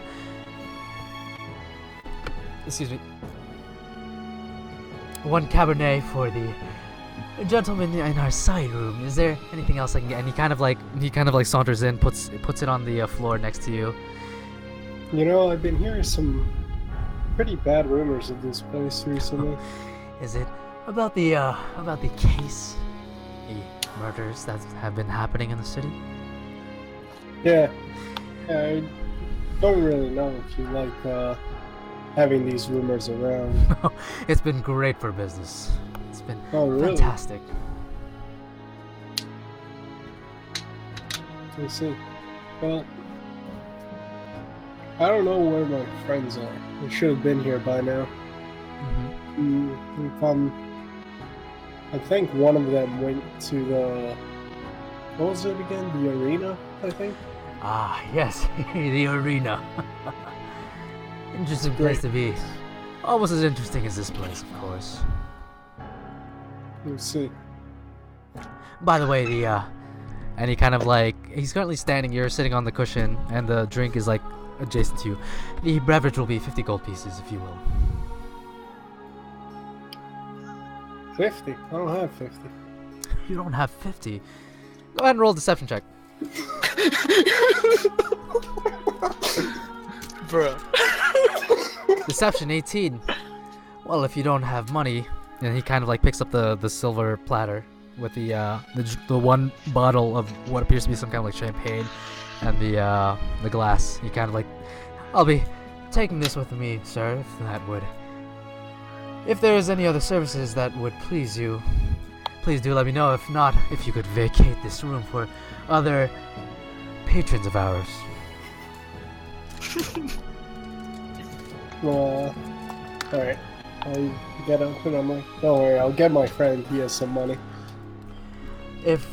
Come back with some paying friends, if you will. And he gives you a bit of an old man kind of like smile. Of course. And he carries the silver platter away with the drink, and vanishes from your sight. You're left at the entrance of this side room, and again, before you use the main room, where there's several other patrons who are surrounded by the same setup as you, but not as private, I guess.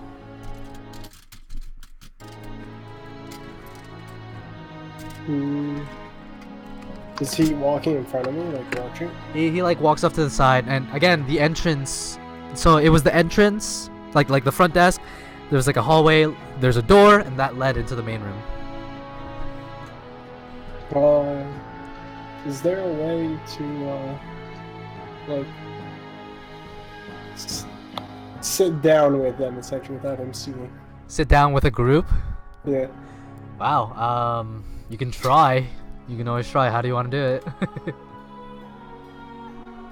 Well, does he have, like, clear vision of me right now? Again, this is a separate room entirely. What, I thought it was like an open area with the group of people. Yeah, it's an open area, and the front desk where you met the attendant, that's like a separate hallway adjacent. You know what I'm saying? So it's like a hallway, but one side of it has like just an opening. Kind of, yeah. So you're in a completely different area from the front desk attendant area altogether. But yeah, they're connected though. So if you're asking if he sees you, the answer is no. Can I just? You want to just sit next to somebody? You want to sit next to like a group of random people? Yeah. Okay, sure. You end up sitting with a group of what appears to be somewhat of a male character. Looks affluent, kind of dressed in these very light robes. He's currently what's the word I'm looking for? currently accompanied by 2 females, kind of like scantily dressed, kind of risque, kind of attire going on, and you see them surrounded, you know, the cushions followed by that like kind of like glass vase like thing in the middle, and you see them kind of like blowing smoke from out of this glass vase into the air, and you see one of the girls looking at you, looking at the guy, kind of like nudges their head towards you. The male kind of like looks at you. Can I help you?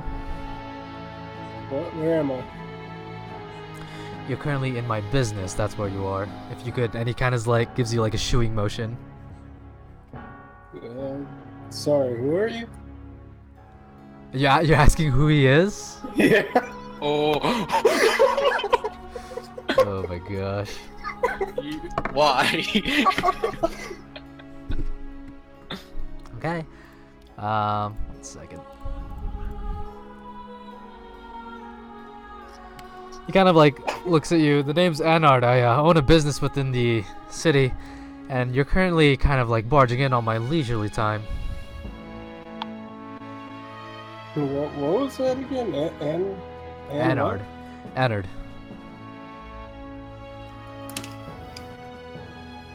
A business. Sounds like a fun place to be. What do you do? Well, give me It's so bad. give me a persuasion check. See if you can kind of like honey him into this. What do you do? You scored an 18. You scored a 15. Wow. Oh my god. Well, and then he goes into like a long spiel of what he does within the city, and it's very, very dry and very boring. This takes about like the next, I don't know, like 10 minutes, and it's like a very dry and boring, and he's like kind of like he's like humble bragging about himself, kind of. And yeah, that's how I set up my business about 10 years ago. Now enough about me, how about telling me about yourself? See, I'm new to town. I'm just blowing in. Wanted to check out the place. Heard some rumors about it. Whoa. What rumors have you heard? And you see like the 2 female companions that he has are like also like tuning in.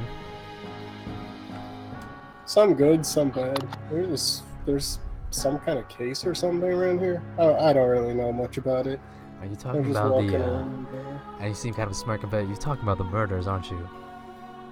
Something like that. I don't really know. Well, did you know that those people who were murdered, they came to this place? Man, isn't that exciting? Oh yeah. What do they do here? Well, I don't really know much. And you seem kind of like his eyes are kind of like glazed over. By the way, happy 420, guys. This is it, right? Yeah. This guy's high. Here it is. I see you kind of laughing. Do you know the names? You see him kind of the moment that he stops laughing, he kind of starts snapping his finger, and the old man attendant is approaching. Give me a stealth check to see if you can like. Natural 20. The moment he starts snapping his finger, you like vanish. Right? You just vanish. He calls over the front desk attendant, and he asks for, he asks for like another drink or 2. The old man kind of like nods and parts way. And then you see the affluent gentleman kind of like looking around for you. Where did he go? Oh. And he kind of like returns to his business with the 2 females.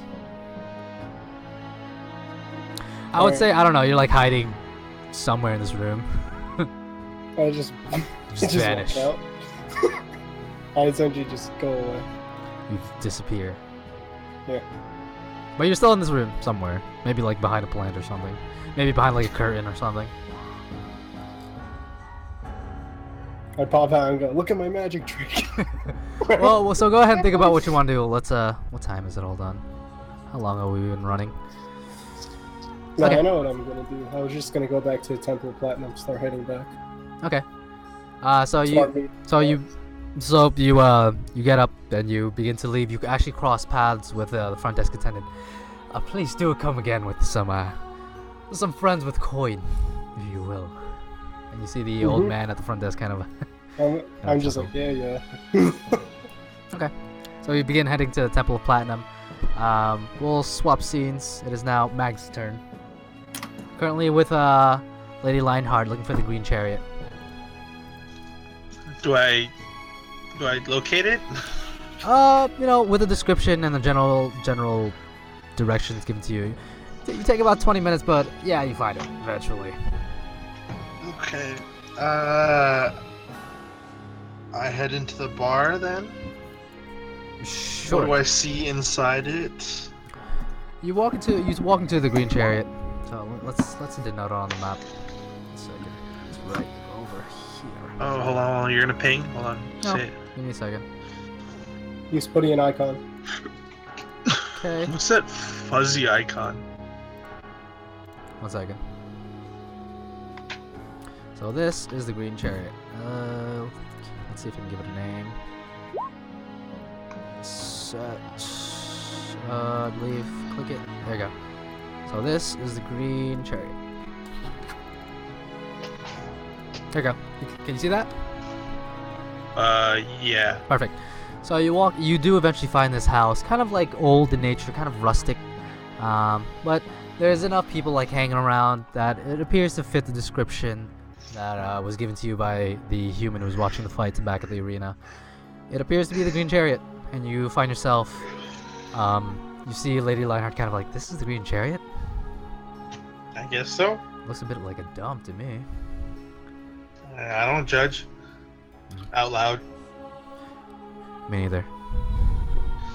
Alright, let's go in, Miss Lionheart. You walk in, and before you is, again, it's like you know, it's currently like 1-ish in the afternoon, so there's not too many so patrons all the here. drunks are here. No, I'm kidding. There's like one guy passed out in the corner.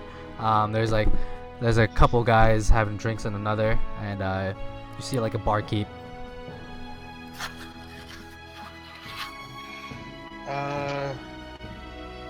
I talk to the barkeep, I guess. Okay. 1 second. Alright, so you approach the barkeep, and before you is a dwarf, very stocky, kind of like long black beard. He kind of like, he's currently like cleaning down one of the mugs. And he notices you approach. Hi, you want a drink? No, actually, I was looking to talk to someone about the fights. Huh. You're looking for my associate then.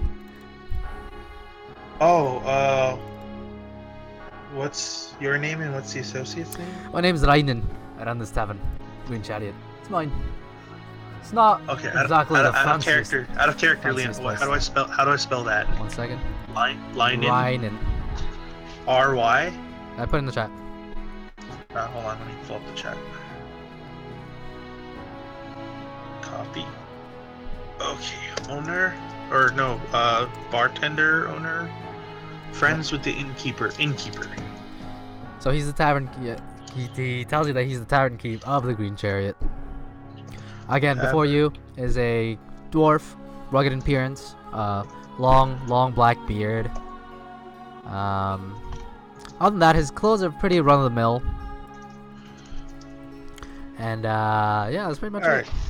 Yeah, I mean, either him or you or whoever's actually got any information about the fights and how they work. And again, you'll have to speak to my associate.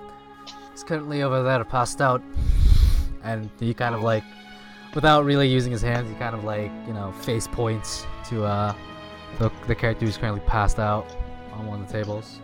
Well, I guess we can wait for him to come to, unless he's one of those heavier drinking dwarves. Oh, he's a heavy drinker, all right. Is he also like a heavy sleeper? Well, based on how many, I kind of lost count of how many drinks he had last night.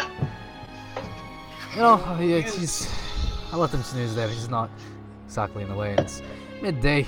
No one's here to drink, right? So I'll let him sleep there.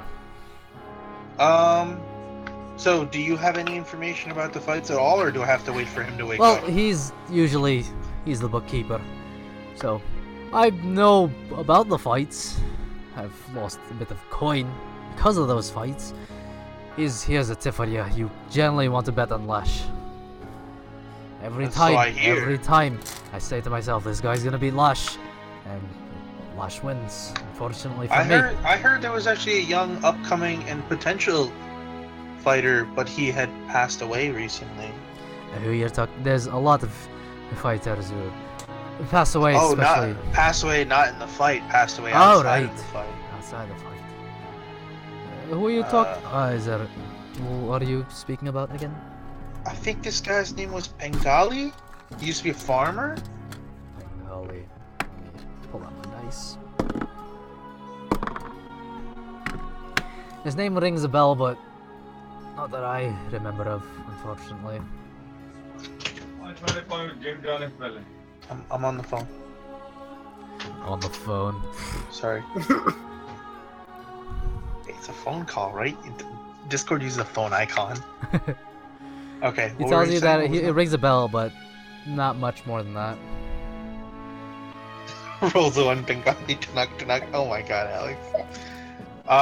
Alright, so I guess we should wait for your friend to wake up? If you want to wait, you may, but he had quite a few drinks last night. Or rather... Yeah, I lost count of how many... hopefully he's not dead. I really hope he's not dead. Okay, out of character, do you guys recommend anything I should do? Because I don't know what to do. You're the one there. Yeah, this is you, man. You guys voted to split up. That's one of the weaknesses of splitting up. I'm asking out of character, like, what do you guys think? It's a little metagamey.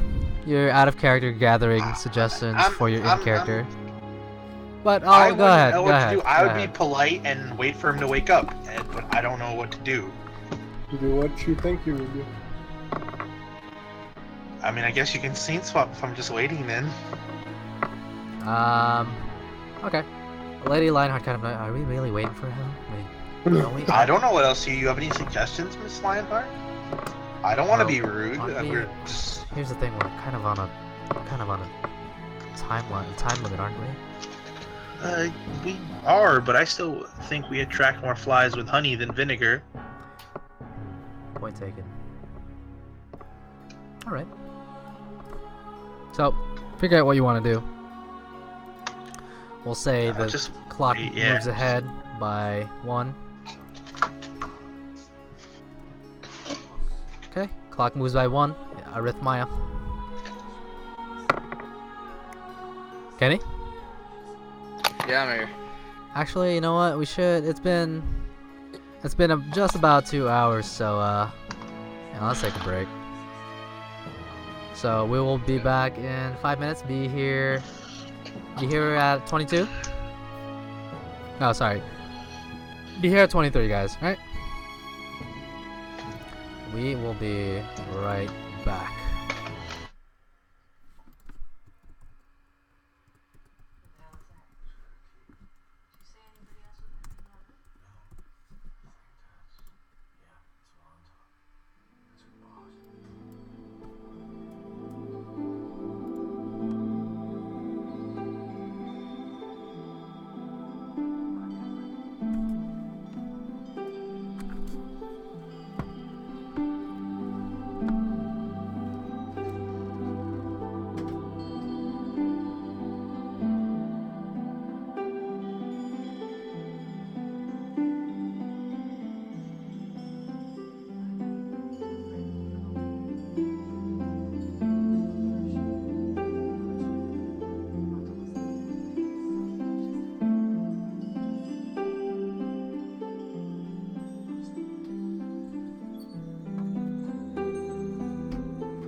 switching back to my desktop.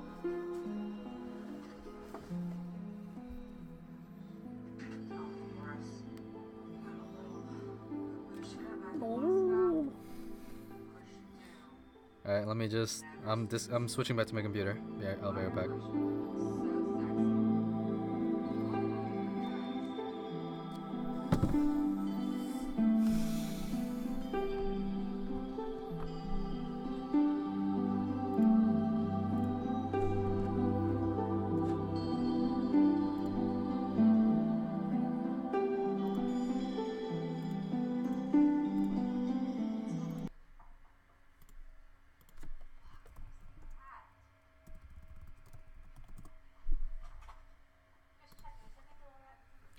Hello?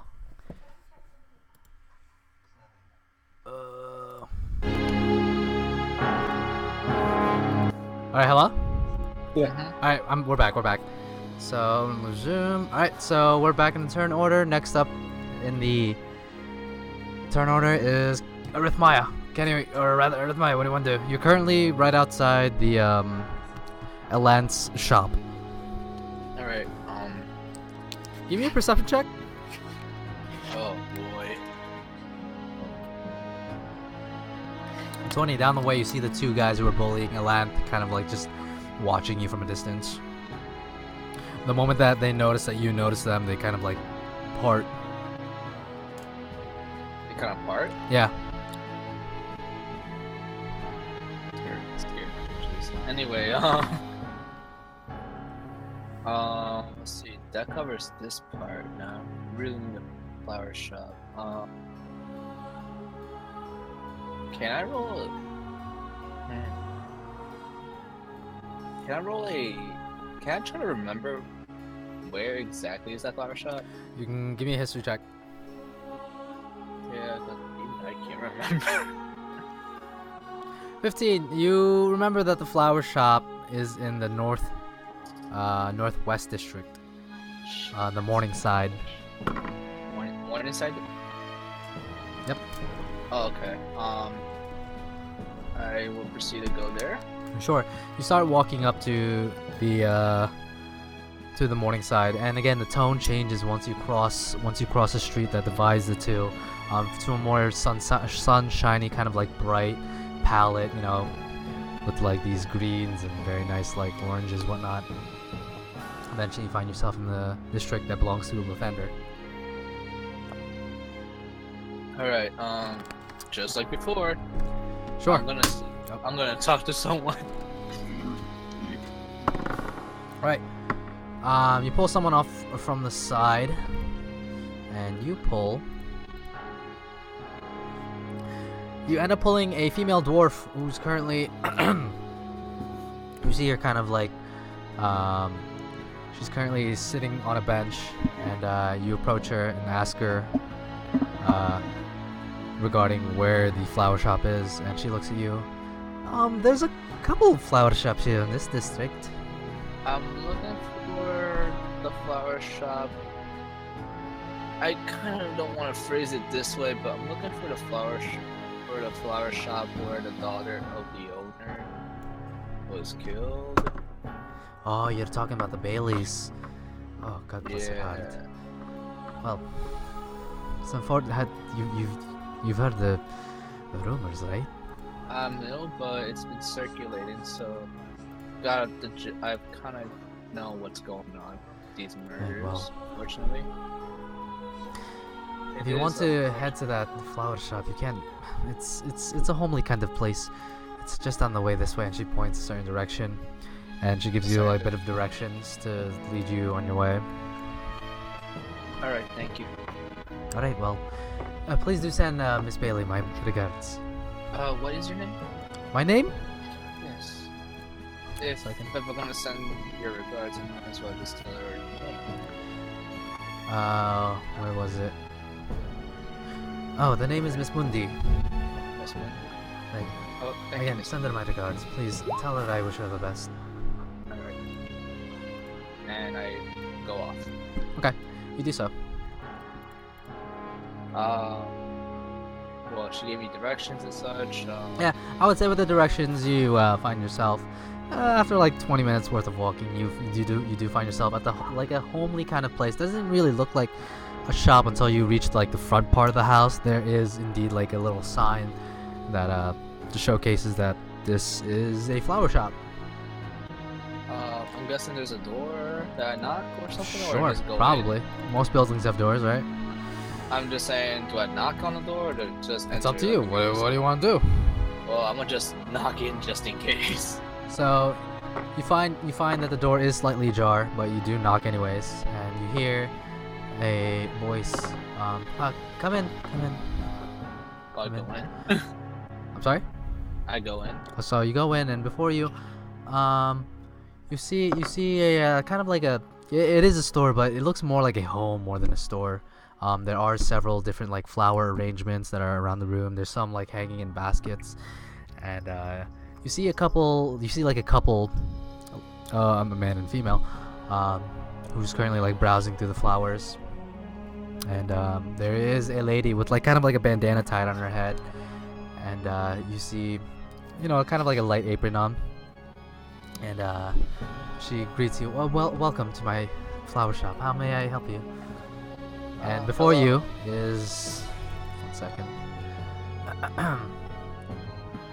Before you is an older human female. She has brown hair that's like sprinkled with a little bit of gray, and she has light amber eyes. Again, she's wearing that apron with the bandana. Very, very modest and plain, kind of like gardening clothing, I guess. And she has a bit of a. You get the feeling that she has a bit of a timid disposition. Hi, Mrs. Bailey, I presume? Yes, I am Mrs. Bailey. Yeah, And give me a perception check. perception. 16. You notice that she has like bags underneath her eyes. Looks like she hasn't slept for days. Are you okay, ma'am, by any chance? What did you ask her? If she was okay. I'm quite alright. Are you sure I can't seem to notice the bags under your eyes. It's Not do any I've cigarette? been having trouble sleeping lately, admittedly. But enough about me. Is there? Would you like to buy a flower arrangement? She kind of like hand waves to the flower arrangements that are currently in around the room. By the way, this place smells like wonderful, and with like a hint of like grass, yes, and that like kind of like earthy dirt smell. Hey, grass alright, right? Yeah. In the corner, there's like a lamp shining on this very strange-looking plant, green. Well, yeah. Alright, yeah, as much as I want to buy your wonderful selection of flowers, I'm afraid I'm gonna have to. I'm afraid it's not about that. More of, I kind of want to talk to you about your daughter. The moment you mention your daughter, you can almost feel her kind of like her expressions kind of like take a step back, I guess. Oh, you're speaking about Corin. What do you want to know? Yeah, I'm working with investigator CC on this matter. Yeah, CC, he's a good man. Yeah, he told me of a rumor, and for me the best place to go is to know if rumors are true or usually goes closest to the person of interest. That would be you. Apparently there was a rumor saying that your daughter, Corin, What about my daughter? had a fling with the owner. No, please don't. Corin, no. No, I'm just asking if you knew anything I regarding do not that. want to hear anything about this.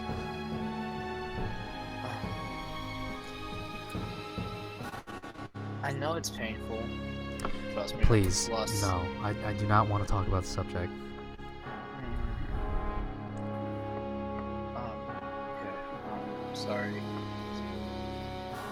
I'm sorry, but sorry to ask that. If you're not here to buy any of my flowers, if you could please, and she kind of like motions to the door. Yeah. Yeah, sure. Oh, and by the way, there was a dwarvish woman who wants to sit. Kindly Hey, sends can her you like get a members. little closer to the mic? I can like barely hear you. Oh, I'm sorry. There you go. There's this elvish woman that kindly sends her regards, so she pointing me to the direction of this, to your flower shop. Who would that be? I'll be. Huh? Who would that be? Her name, shit. Can I do a history check? Can I do a history check? Sure. Can I do a history check? 10. You remember that her name begins with an M? That's about it. With a 10? I think it was an M. Maybe it was a K. Can't remember. I know. I just met her. I just asked for her name, but At that moment, you Never mind. hear kind of like audibly sigh a bit, if you will, please. yeah, I'm sorry. I'll be gone. Alright, so you And I leave. You Yeah. find yourself on the outside of what you would presume to be her like shop/home thing. We'll swap scenes to Bliatov. You're currently on your way to the Platinum Temple, the Temple of Platinum. About like 30 minutes worth of walking. You find yourself at the staircase leading up to the dome-like structure, the marble dome-like structure of the Temple of Platinum.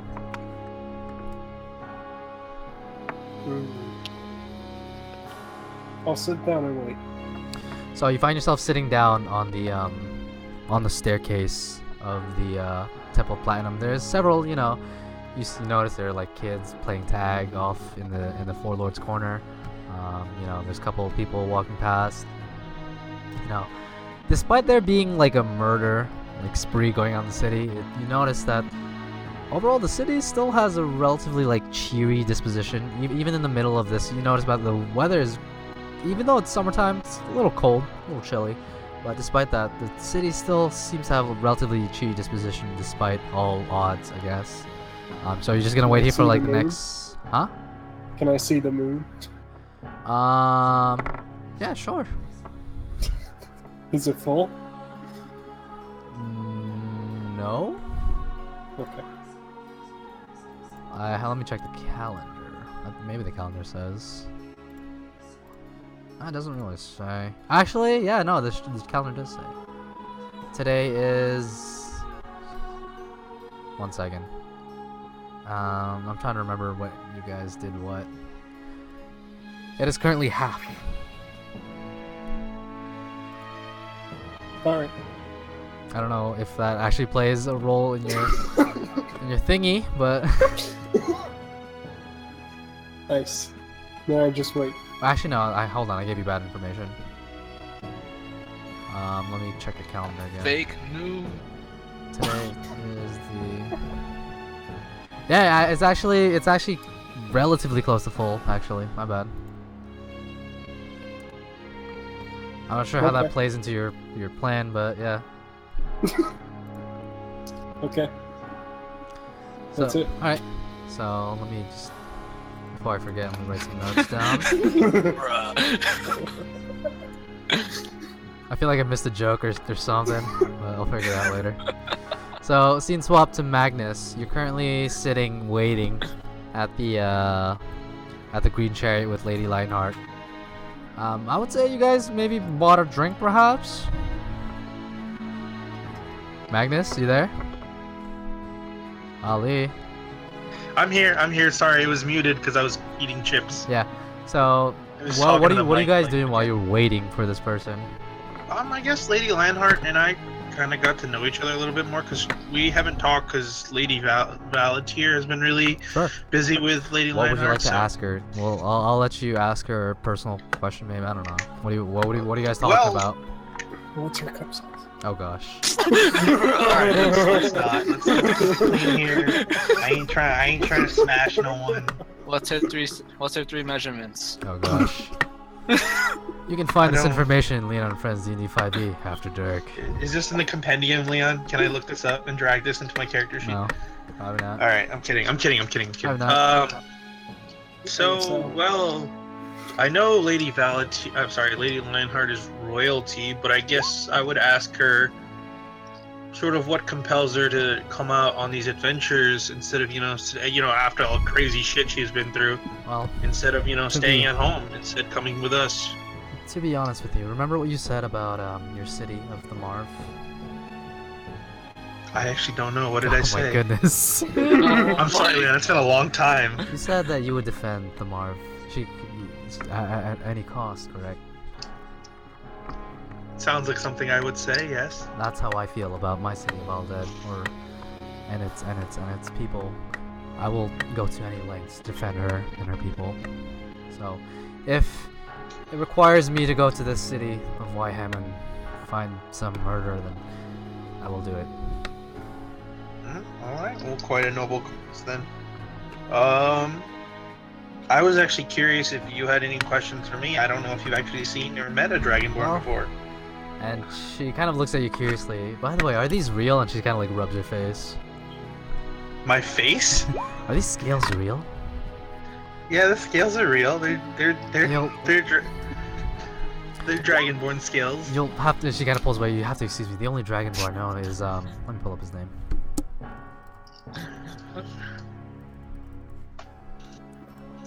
The only The only Dragonborn I know is the one in the council. I believe you met him briefly. Vorkaroth? Does that name ring a bell? What was the name? Sorry, I glitched.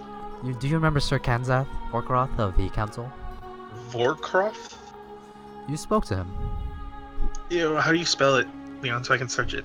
Vorkaroth. Vorkaroth.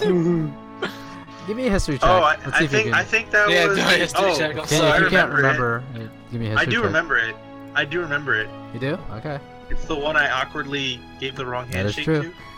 He's the only Dragonborn that I've known since I was a child, and he's not really someone that I know of personally. So Dragonborns are kind of hard to find back at home, at least. It's kind of strange that your party has two.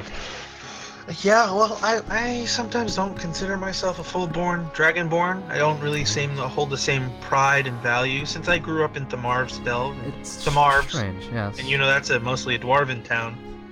Being raised by dwarves, you have a more unique perspective on the world, really.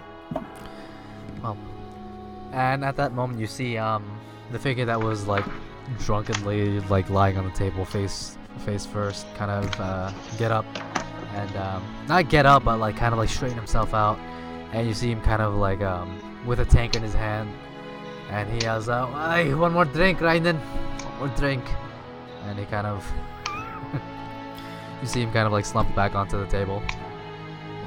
You see Rainen just like cross his arms, kind of like shake his head. So we walk over to the table and ask if we can join him for a moment. We were directed by the bartender to come. You walk over and you hear snoring. Oh, he's asleep again? And he's snoring, and you see Lady Lionheart kind of like look at you. And look at the... Well, let me tap him on his shoulder. Let me shake his shoulder a little bit. You tap his shoulder, and you see him. You see his shoulders kind of rise up and down every time with every like snore. So he just keeps snoring. Unresponsive. And Lady Lionheart kind of looks at you. Maybe we should. What? Lady Lionheart gives you a. Maybe we should wake him up.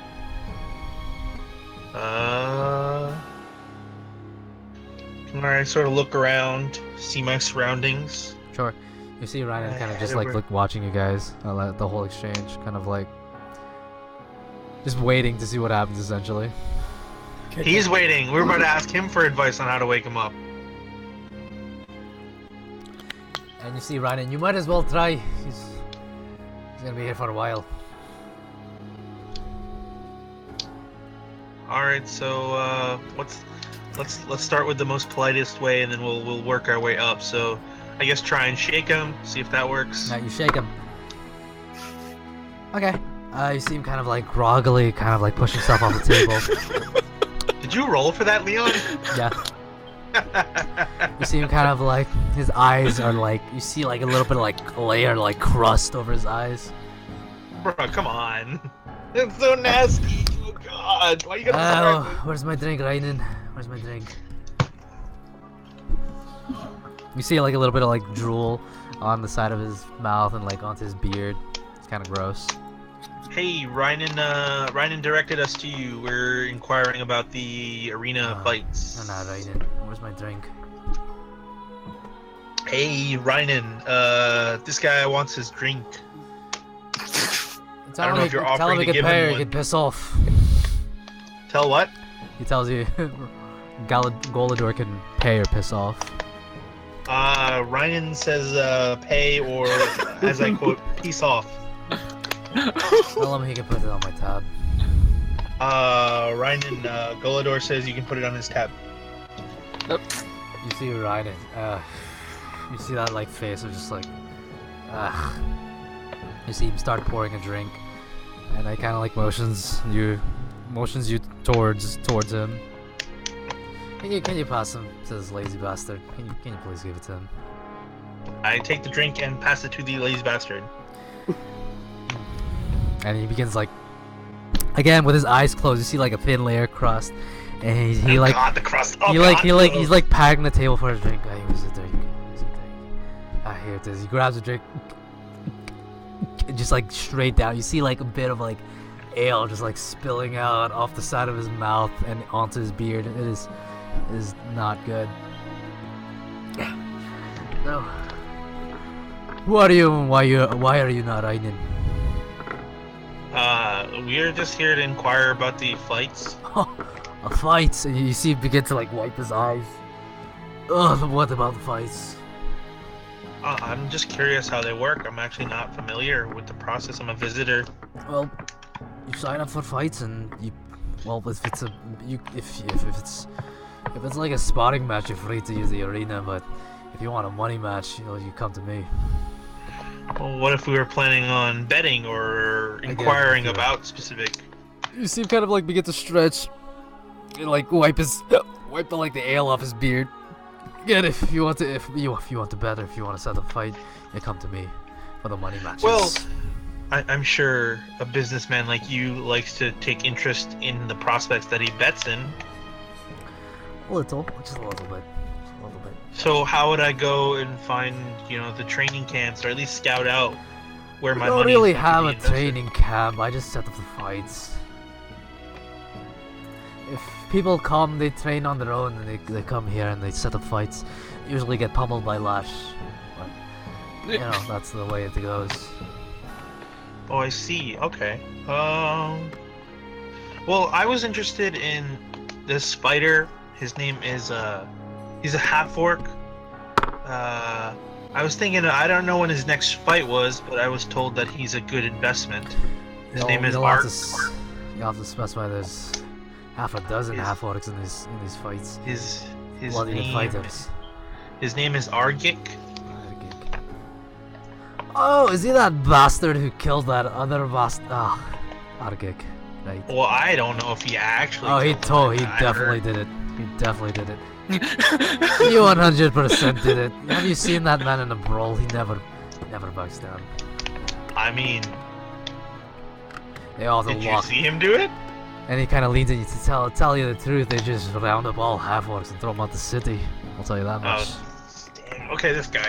All right. Well, they make very good fighters though. So maybe. Yeah, I was thinking about sort of throwing down of like half-orcs outside the city or something. Well, I was curious. I was thinking of maybe possibly putting some money down, but I wanted to do some research. Do you know where he spars or trains? Or... to be honest, I barely know what time of day it is, much less where he trains. I don't keep track. Again, I just set up the money matches. Well, do you know when Argik's next fight is?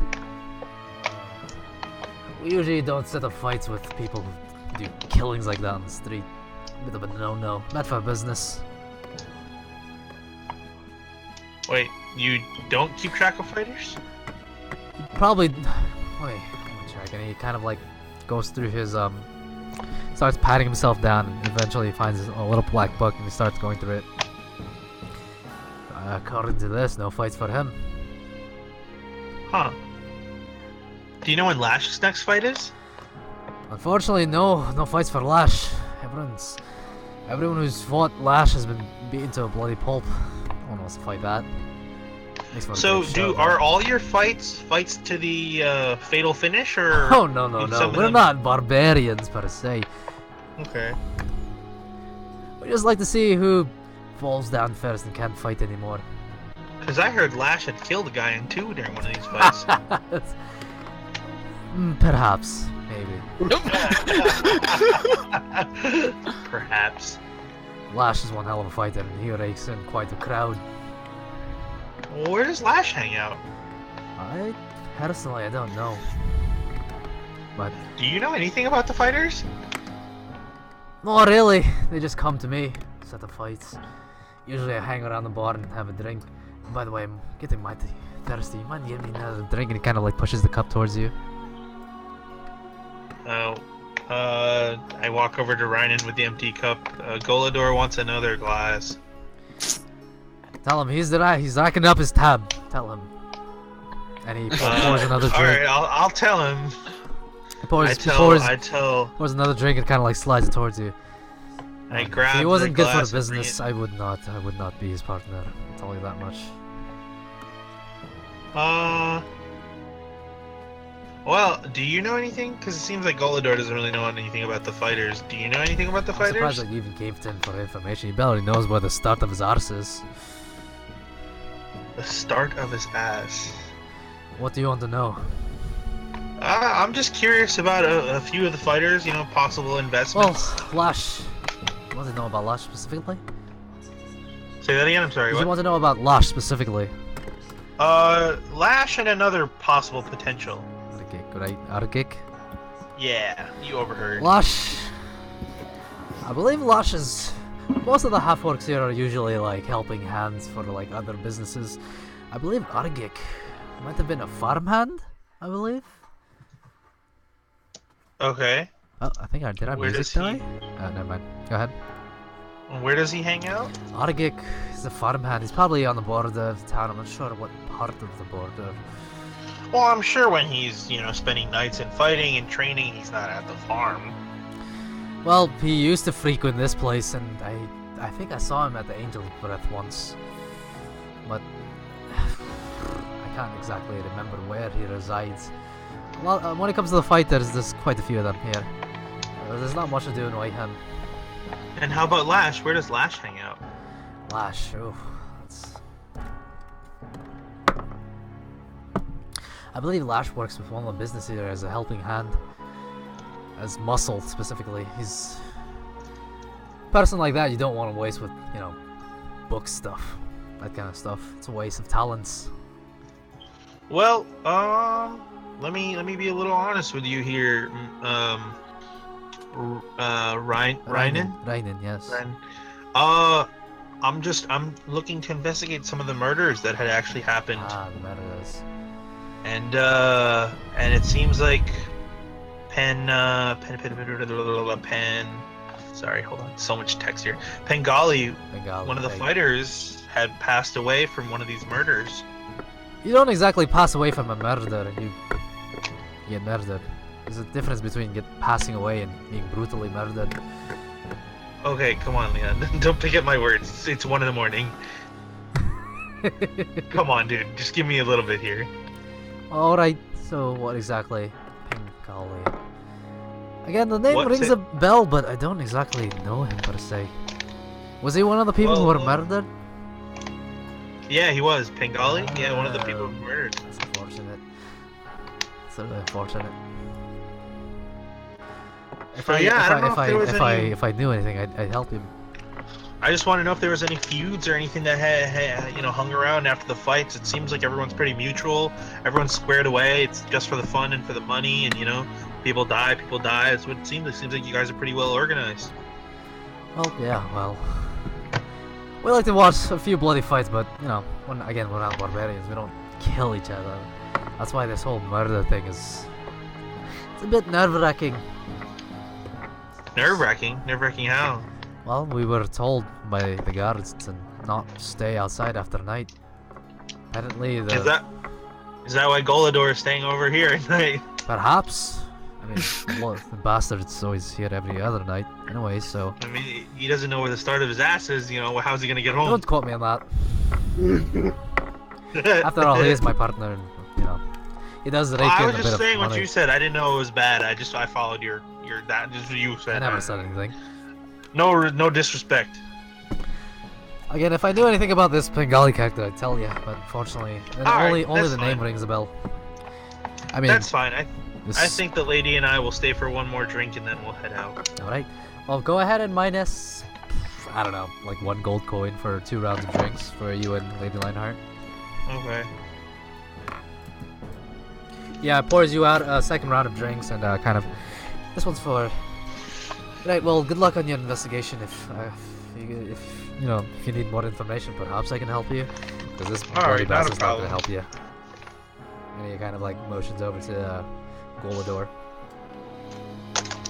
Okay, and we head back to wherever our destined meeting point was. Unless Lady Lionheart has something to say. Lady Lionheart just freaking downs the beer and like slams it on the counter. Alright, let's go. Alright, let's go. So, you guys eventually... Where are you going exactly? Back to where we need to be. Which is... I don't know if we settled on a meeting point. Actually, I don't think you guys did, We actually. did. Did you? We did. You guys did? No, we did. did. Ollie said it at one point. I Okay. said it at one point. Alright, so where was that point? I might have glazed over it myself. Temple. The fucking. Forgot what it was Temple called Platinum? already. So yeah, there you go, Temple Platinum. Okay, Oh my so that God. ends I Magnus's. I Magnus gotta is gonna keep rolling these history checks. Magnus is gonna head back. So it is now. You know, there's probably a much easier way to do this. 1 second. Do I mean, what? I was gonna leave and then converge there, so. There's probably an easier way to do this. So. Yo, out of character, guys. Yo, I'm feeling like this combat place is like it's a dead end lead. I'm not feeling What makes anything you say here. that? Out of character? Yeah, what makes you say that? I don't know. It just doesn't feel like there's anything really wrong or hidden. It seems like they just like to fight and that's it. And it doesn't seem like there's drama. Nobody really knows anything. Nobody really cares about anything. Just seem like they like to fight and have a good time and make some money off it. That's really it. Alright, so it is now 3 o'clock in the afternoon. You guys gathered a bit of arithmetic. Where are you headed to? The Temple Platinum. Alright, so you do head to the Temple of Platinum where eventually you converge upon your 2, or rather 3 allies. So you guys are now together. It is Oh. now- Hey, LMAO. it is now, Blaze it. it is now 3 o'clock. Oh damn it! Wrong time to say that. Alright. Alright, so what you guys got? Are you rolling something? Me? Yeah. I'm waiting for you guys. Alright. Here's the roll. Sorry. Let's share. Alright, let's share what we just gathered. Alright, so you guys take the next, I don't know, 10-20 minutes to exchange information. So you guys now have access to all the information that you guys discovered. Oh, I told okay. them, I told Alright, them so that the Angel's Breath has more to it. I didn't really Wait. get much, but Let me write this down. Hold on. I like stayed out of character so I wouldn't metagame. Hold on. Like I muted you guys So actually. yeah, if you guys want to talk, go ahead and talk. I just Alright. I just said that Yeah. to Oh, try wait, to You said condense. Angel's Breath has something. Angel's I didn't Breath. really get much out of it. But they seem to be profiting off these case a lot. Profiting off the case? Yeah, they're getting more business, and the patrons seem to enjoy it more. How? The patron, when I mentioned the cases, he literally said, "Isn't that exciting?" When I Wait. asked about the case to the front desk, he said, "Yeah, it's been great for business." Did they specify how it's been great for business? No, he just said it's been great for business. Okay. Maybe it's bringing some allure to the place or something like that. Probably. Not to your imagination. Okay. Arithmetic, what did you learn? Well, I feel like the merchant isn't a probable suspect. Only because isn't. Yeah. Okay. Because I found out that the items that she was selling from the dead victims were actually given to her by what she recalled as a elvish character with gray eyes and brown hair. Or by and male or female? That stop. That Come on, man. Judging from what she told me, I'm gonna assume male. Did you just assume gender? Yes. Possible male. Possible male. Possible male. It's most likely a male, but Alright, because I'll be honest with you guys, I don't think the arena or any of the fighting or anything, I don't think that's really... I think it feels like a big-ass dead end. Although I do recommend us going to go watch Slash beat the shit out of someone. That sounds like fun. Why? Who's this Lash dude? This Lash... The investigator told us, remember? Lash is this fighter dude who, like, owns and pwns. Oh, now that I forgot to mention. Oh yeah, guys. So I went to that the mother's house. Corin Bailey's flower shop. Yeah. Her mother owns it. She wasn't cooperative. I guess the grief got to her pretty badly. She just doesn't want to talk about it. I wasn't gonna force it on her anyway. So. Well, if anything, we could go back to the Angel's Breath. I didn't really get much information, but I don't really know how to get a lot of information from there. I can't just walk in and say, let me speak to your manager. Just pull white mom strategy, man. I would like to speak to your manager. Right? Just for the record, we don't condone, like, stereotypical tones right here. Whatever I say, the show does not endorse. Alright, so... But yeah, so... What do you feel, guys? Because right now, that's like technically 2 suspects. Well, my suspect is in the question. Huh? So I think we should investigate more. Well, yeah. But I think what we should do, we should get dressed and enjoy a night in the Angel's Breath. Just burn the whole town down. Right? Yeah, I agree with both. I'm thinking we spend the night at the Angel's Breath, just see how things are, how their like atmosphere is like, party like, you know what it's like. Just enjoy. Shit, I'll do it if you're paying 50 gold. It's 50 gold. Hey, everyone gotta pay for themselves, you cheap ass. Is it 50 gold per person? It's 50 gold. I'm not exactly sure. I went in a room, told me 50 gold for the stuff he brought back. For the stuff who brought back? What? It was essentially some kind of liquids that he brought back. I'm not exactly sure what it was. Wait, Alex, I'm actually truly lost. Like, what liquids are you talking about? He brought him champagne. Oh, and something else. Oh, like ales. Oh, I thought he brought him like a pea potion or something. I mean, he brought something. Did you taste it? But guys, it was the real purple question. Or something.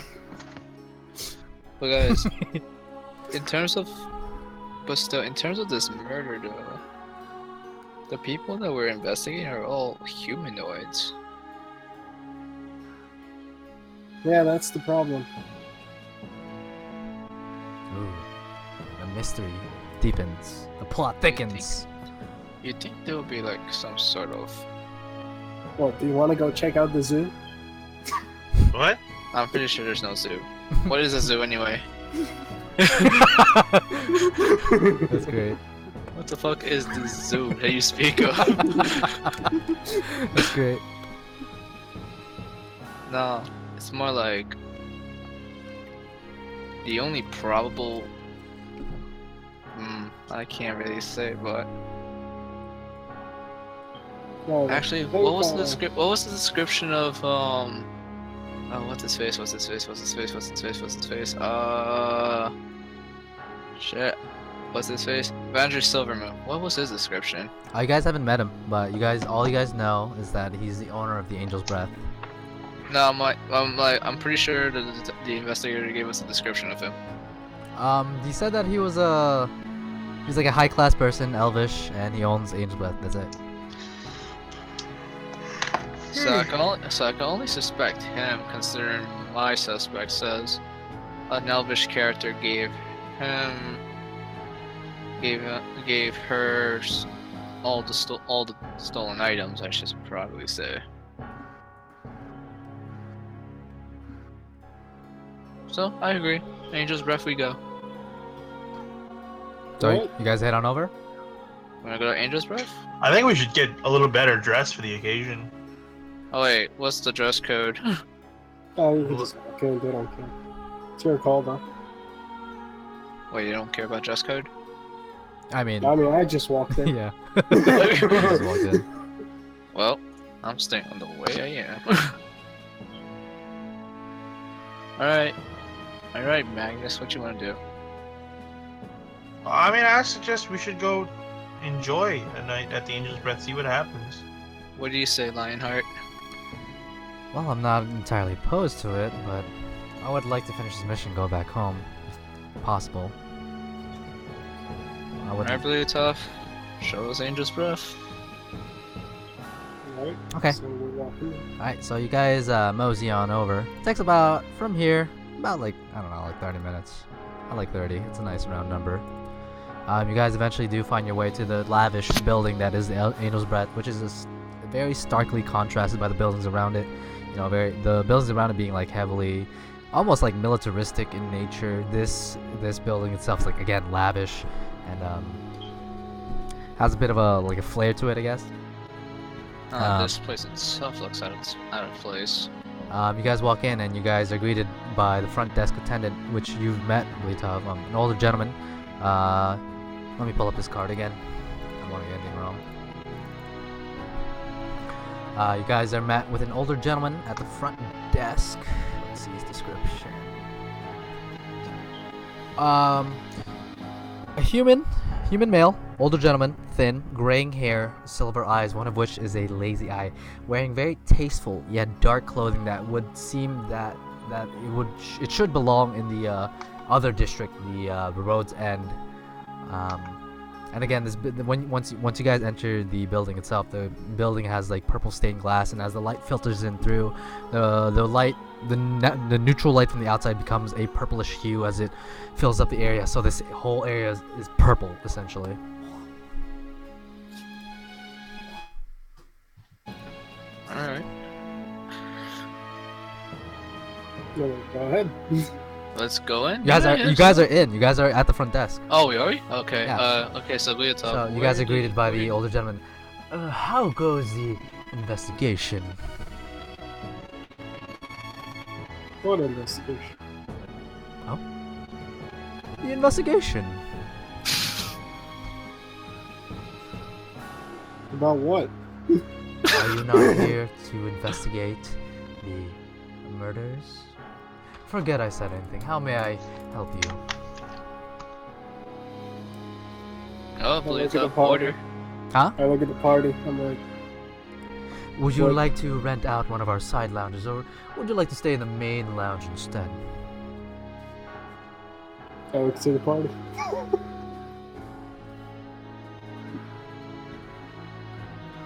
Just say it. What do you guys want to do? I'm down for a VIP lounge if they're having anything better. I mean, You see the older gentleman kind of like ruffle through some papers. We do have a room open if you will follow me. And he kind of slowly walks out. Looks like an older gentleman, so takes a bit of his time. And again, he saunters down this hallway and opens up these double doors that lead into the main room. And again, Leotov, you are ushered in along with the rest of the party into this area with kind of hazy. There's several patrons around in those seating areas. There's like in the main area, there's like different like seating areas where there's like cushions and that. Oh, I dropped my mic. Great. There's several seating areas consisting of cushions and like that glass vase like thingy in the middle. Eventually, though, this older gentleman does lead you into one of those side rooms, the private rooms. Opens the door and kind of like waves you guys in. Oh, and I forgot, there's like, several patrons as well in the main room. Like, completely went over that. If you will, please. You guys are just like awkwardly standing there. Oh shit, that's Well, all. we follow, I guess. Okay, you guys are ushered in, and as you guys come in, the older gentleman, so what will it be for today? What sort of services do you Well, offer? we have different type of liquor. If you you may have a smoke, and he kind of like gestures to the glass, kind of like this tall glass vase in the center, around the cushions.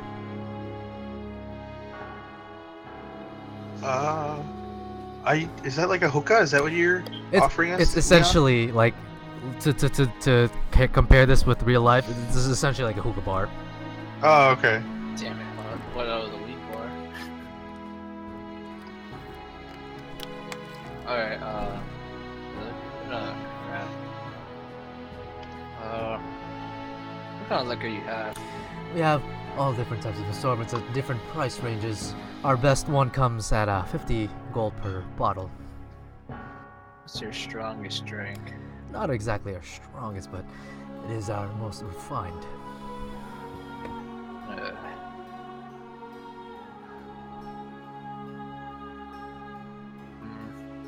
You guys order. I'm still thinking whether or not I should buy this a strong drink.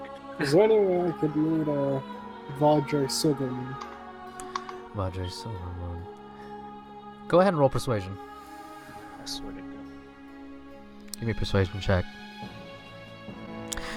Double natural Akimbo. 20s. Let me just take a moment and just talk about the fact that he got 2 natural 20s, one of them being a double natural 20. Hey man, that's his luck, dude. I assume you have an affiliation with him. Yes, I do. Then give me just one moment, please. And you see the older gentleman excuse himself.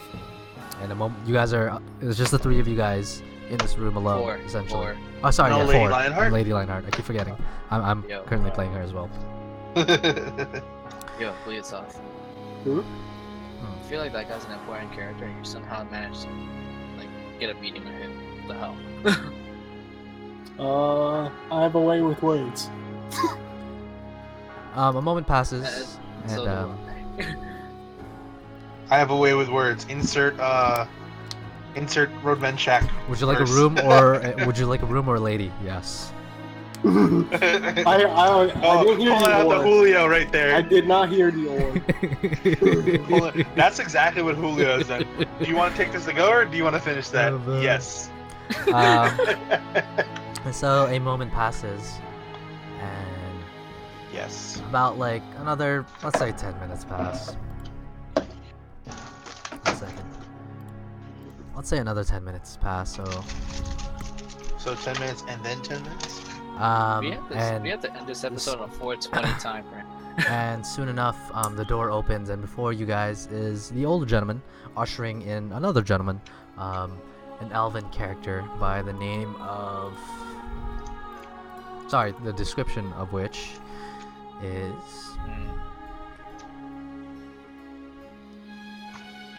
one second, I'm looking for him.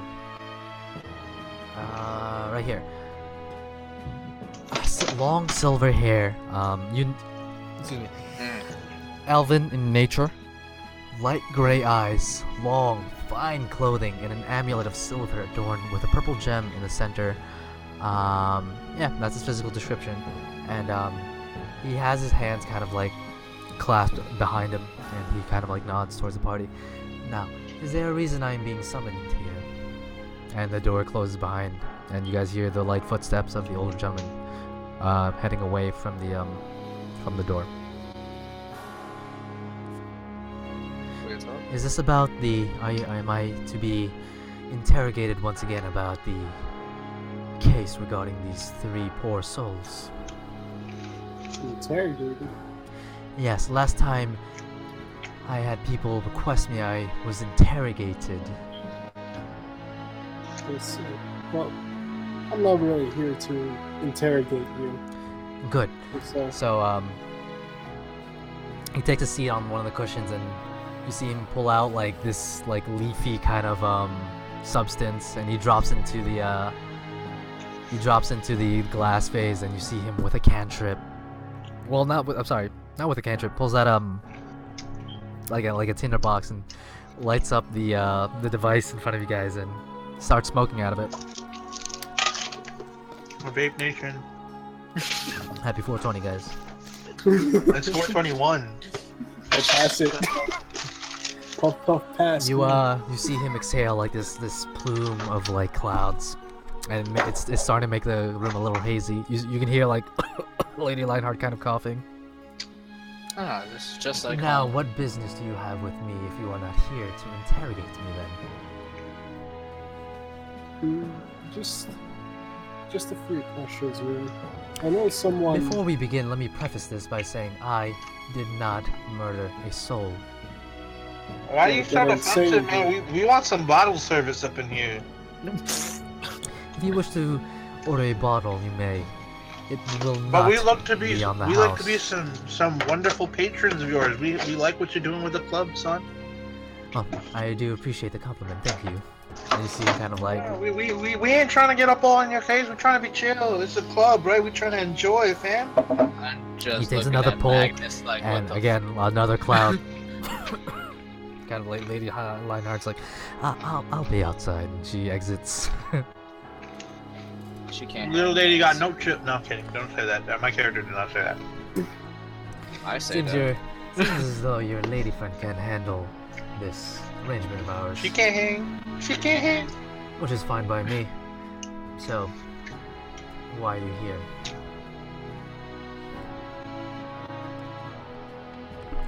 Well, I was just wondering about Mary Rainson. What'd you say? Sorry, repeat that. I was just wondering about Mary Rainson. Ah, yes, Mary Rainson. He used to work the floor here at my Angel's Breath as a... what would you call them? A minstrel, I guess? A bard, if you will. Yeah, I used to have a bard that I knew. It's a shame. He Interesting. passed away as well. Right. And he takes another pull and just exhales another cloud. Was he just a worker here, or? He was for a short while, and he was also a patron here. He spent his salary here as well. And I don't blame him. We are one of the more luxurious spots in the town, but unfortunately, he got into a little bit of debt with me. What about someone named Pengali? Pengali. Ah, yes, the farmer boy. What about him? I heard he came here, but it seems odd that a farmer comes here. I said the same thing too. He wasn't a frequent comer here, but he did come occasionally with his friend Hargik, I believe that was his name. Well, did they just stay in a room like this, or did they go for something I more? don't recall, but I don't necessarily recall, but I do remember seeing them here occasionally. What about someone by the name of Corin Bailey? The Corin Bailey I do not know.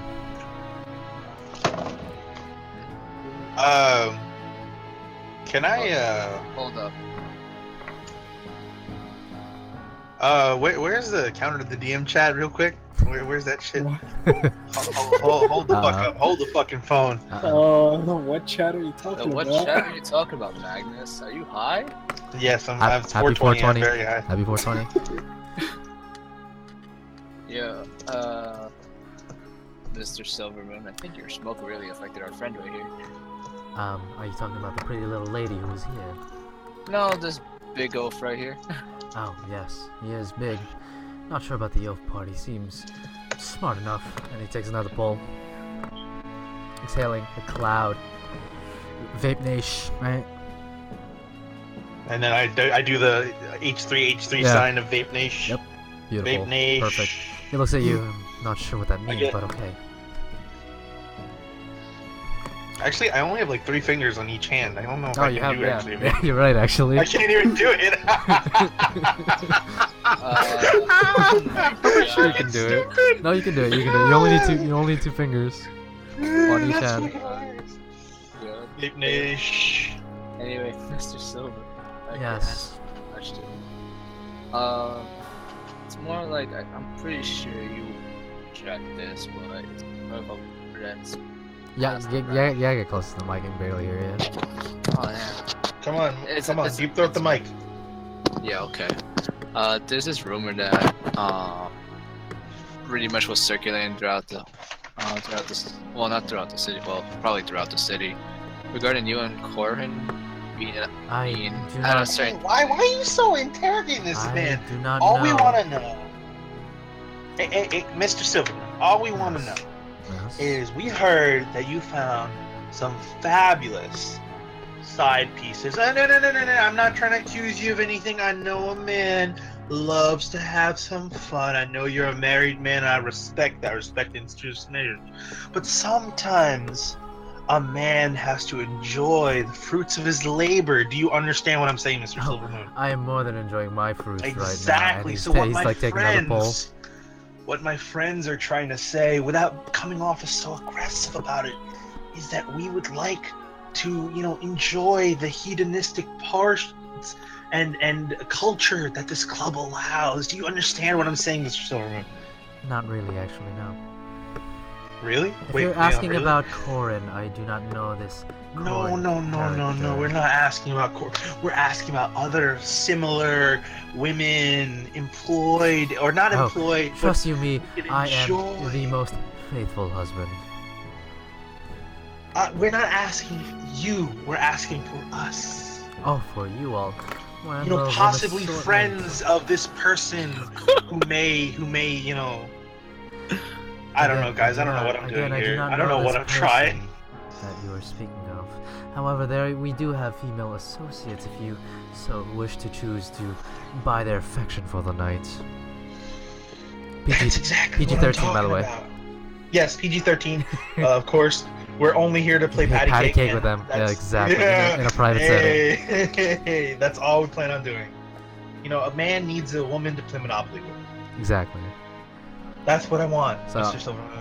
You want to play D&D with females inside. I want to play Pathfinder, if you know what I'm saying. If you know what I'm saying. You just said Pathfinder. I think we're done for the tonight. Oh, sorry. So, is there anything else I can help you with, or are we done here? I'll let my associates, say if they have any requests here. Well, Your please. associates, I'm getting their strongest drink. I'm out here So, Earthmaya exits the scene. to get the strongest drink, baby.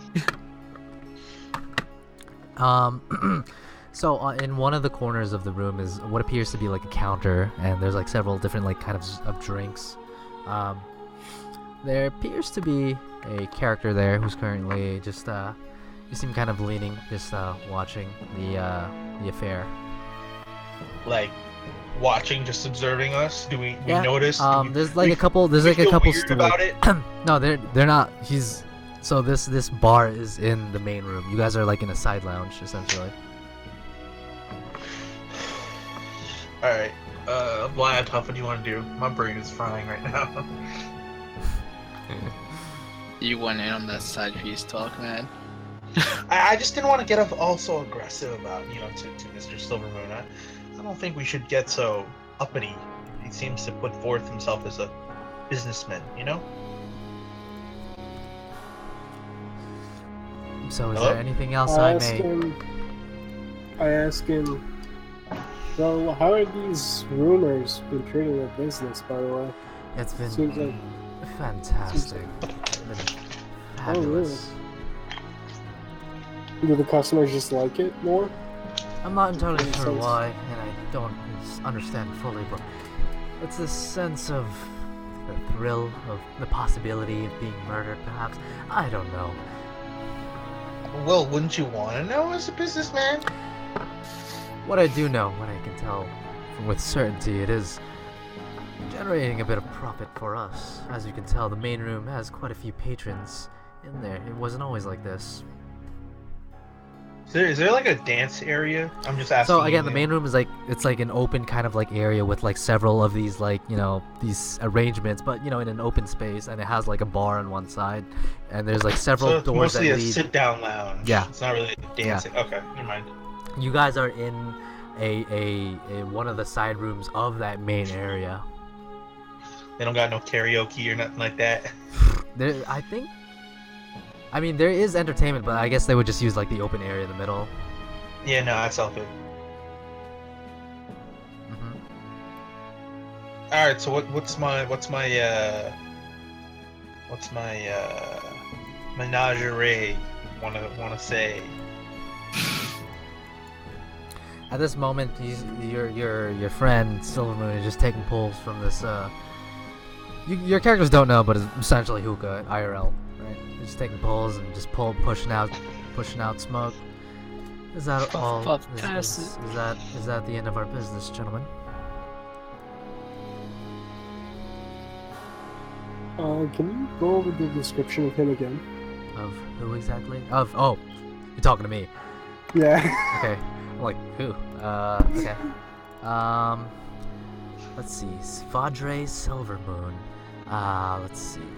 Vadre has silver hair and light gray eyes. He wears long, fine clothing and an amulet of silver adorned with a purple gem in the center.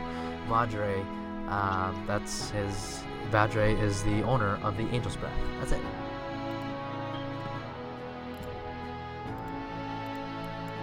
I roll a perception check for no reason. Sure, go ahead. You automatically see the room. See nothing. You see the room, you see your ally, and you see Vadre. It's a nice necklace you have there. Oh, this? Thank you.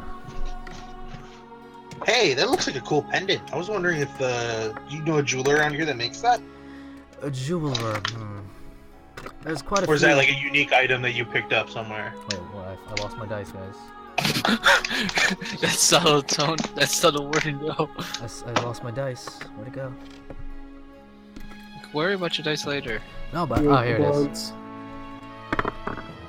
There is a couple jewelers in the town, but this one, I'm not entirely sure where I got this one actually. Man, you're not sure about a lot. Well, when you reach up to becoming a businessman like me, you deal with a lot of people over time, and most of it becomes a blur. So I think that leads to a lot of knowledge. You know, things you've picked up, lessons maybe you can give to possible future businessmen. Perhaps. You know what I'm saying? Now, it's been a very quaint encounter with you two gentlemen. If there is nothing else, he gets up from one of the cushions that he was sitting on, and he kind of places the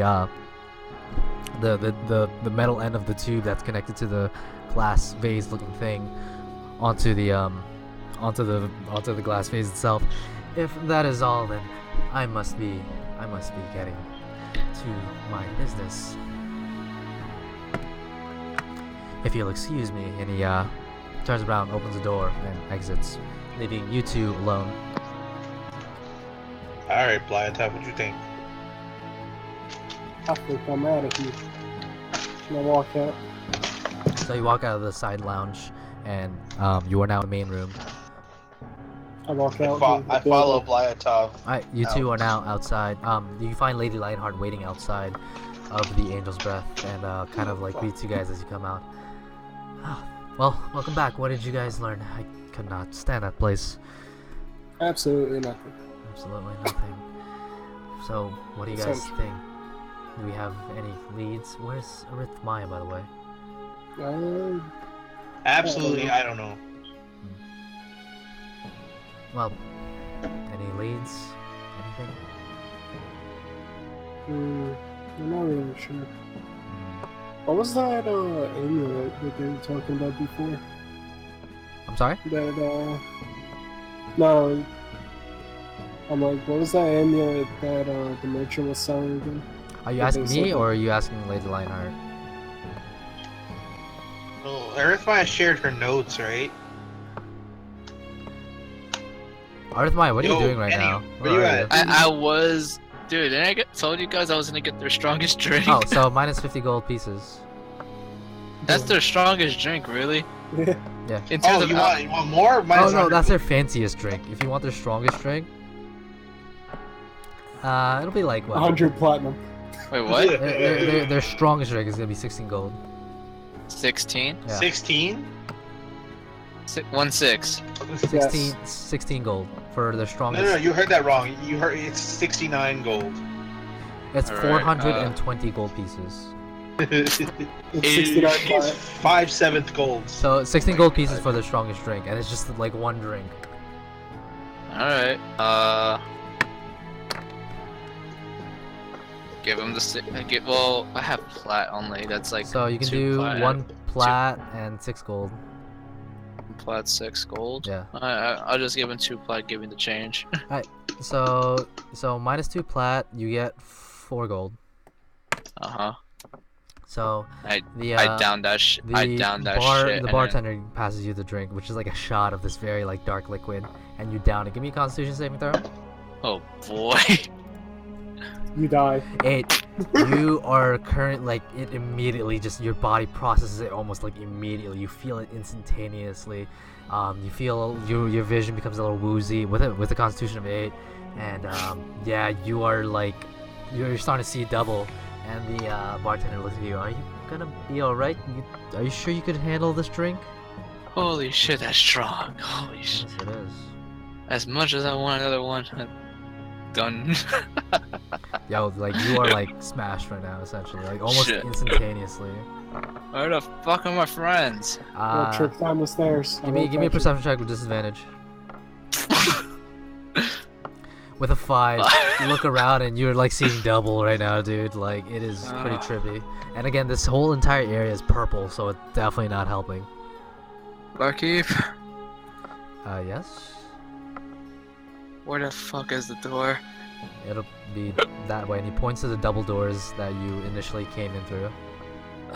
Where's it that way? I'm gonna be honest with you at this point. He points to the double door and looks at you. Are you gonna be alright? Just tell me if I'm go straight, left, right.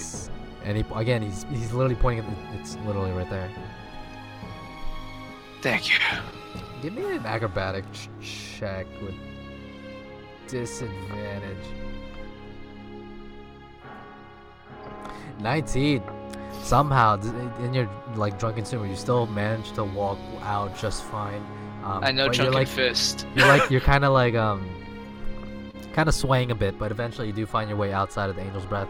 And your front desk attendant, please do come again. And Sure. you head outside and you see your 3 allies who are currently conversing with each other. Magnus and Blazov, you see a very hammered Arithmia. Friends, how you doing? I hug Leotov. Sure. I dodge. This is gonna be like essentially a grapple check. So, Arithmia, give me a strength check. The Blazov, acrobatics or strength check, your choice. Arithmia with a 5. Yeah. Wait, that's technically a 420. Oh, it is. Oh wow, it is a 420. Wow. Happy 420, guys. Are you serious? Yeah, he got a 420. It is a tie. God. It is a tie though. 21 to 21. So roll again. Oh my god. Arithmia with an 18 on. I would say. Oh my god. Yeah. You try to dodge, but surprisingly enough, Blazov, Arithmia is a little too quick for you, and you do get latched onto by Arithmia. Yeah, that 420 though. Yo, this episode's a 420 related fucking episode right here, yo. I think that's our Is that our first 420 crit? That's been our first 420 crit in a while. Yeah. Yeah. But yeah, Blitov, you do have a Arithmia who's like clinging onto you, and her breath very, very distinctly smells like booze.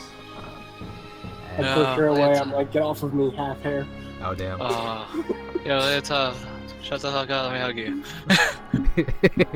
Lady Lionheart is Magnus. Is she gonna be okay? Is she what? Is she gonna be okay? Oh. I thought you said something else. Little princess, I haven't forgotten about you. What did you ask? Nothing. You see her kind of like, she looks like nervous. I'm not. If you think I'm drunk, I'm not drunk, okay? I'm just happy as Okay. fuck for my friends. Okay. I gave Arithmia a little push. Alright, sure. Give me... Give me another, technically it's a grapple check. Arithmia, strength check, bleed up, there's more, if you're gonna push away, it's more of a, so strength versus strength. Oh my Oh god! Arithmia, like, somehow manages to cling onto you, despite in her, like, sloppily drunken state. Little do they know, I know drunken fist. So. Yeah, so... And then back to my senses are back. Well, I'm like, at one point, I'm like, I'm tired. Let me stop hugging you. Go away. Okay. Lady Lionheart kind of like raises an eyebrow and looks back to Magnus and Vietop. So, what's the plan? Say that again. Sorry. Again, Like legit- Lady Lionheart looks at Magnus and Vietop, kind of raises an eyebrow. So, what's the plan? I'm following Bly's lead. He's really good at this stuff. So she looks at you. What do you think we should do? We don't really have any. We talked to the people at the Green Chariot where they run the arena, and we kind of came out empty-handed. Where else can we look? You know, if it's every district, they should be hitting the one below us right now. Maybe we should scope it out. Where to again? And Lady Lionheart looks to you, Magnus. Maybe we should be out at night when the people say don't be out there and let's see what happens. You see her kind It's of a really stupid idea, but you see her kind of I like have a feeling we might see something. you see her kind of Let's like do it. What if what if we sent someone out as kind of like a bait perhaps? You know, that's what I was thinking. We'd have to wait until night. It's worth I it. say Arithmia because she can shadow step away.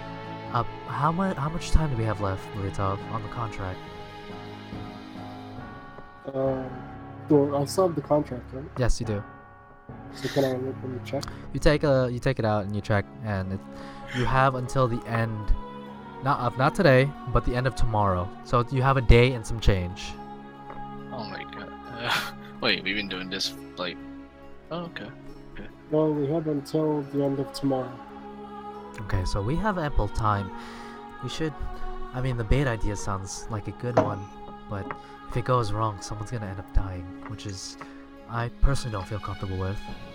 I agree. I'm surprised you actually suggested that idea, Miss Lionheart. Well, it's getting a little. We don't really have any leads. It's getting a little desperate, isn't it?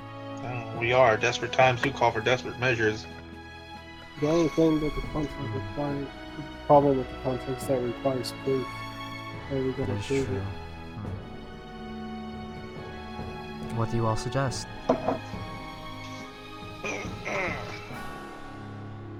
Does anyone remember that necklace description? Go ahead and roll history check. If you get a good score, I'll just tell you.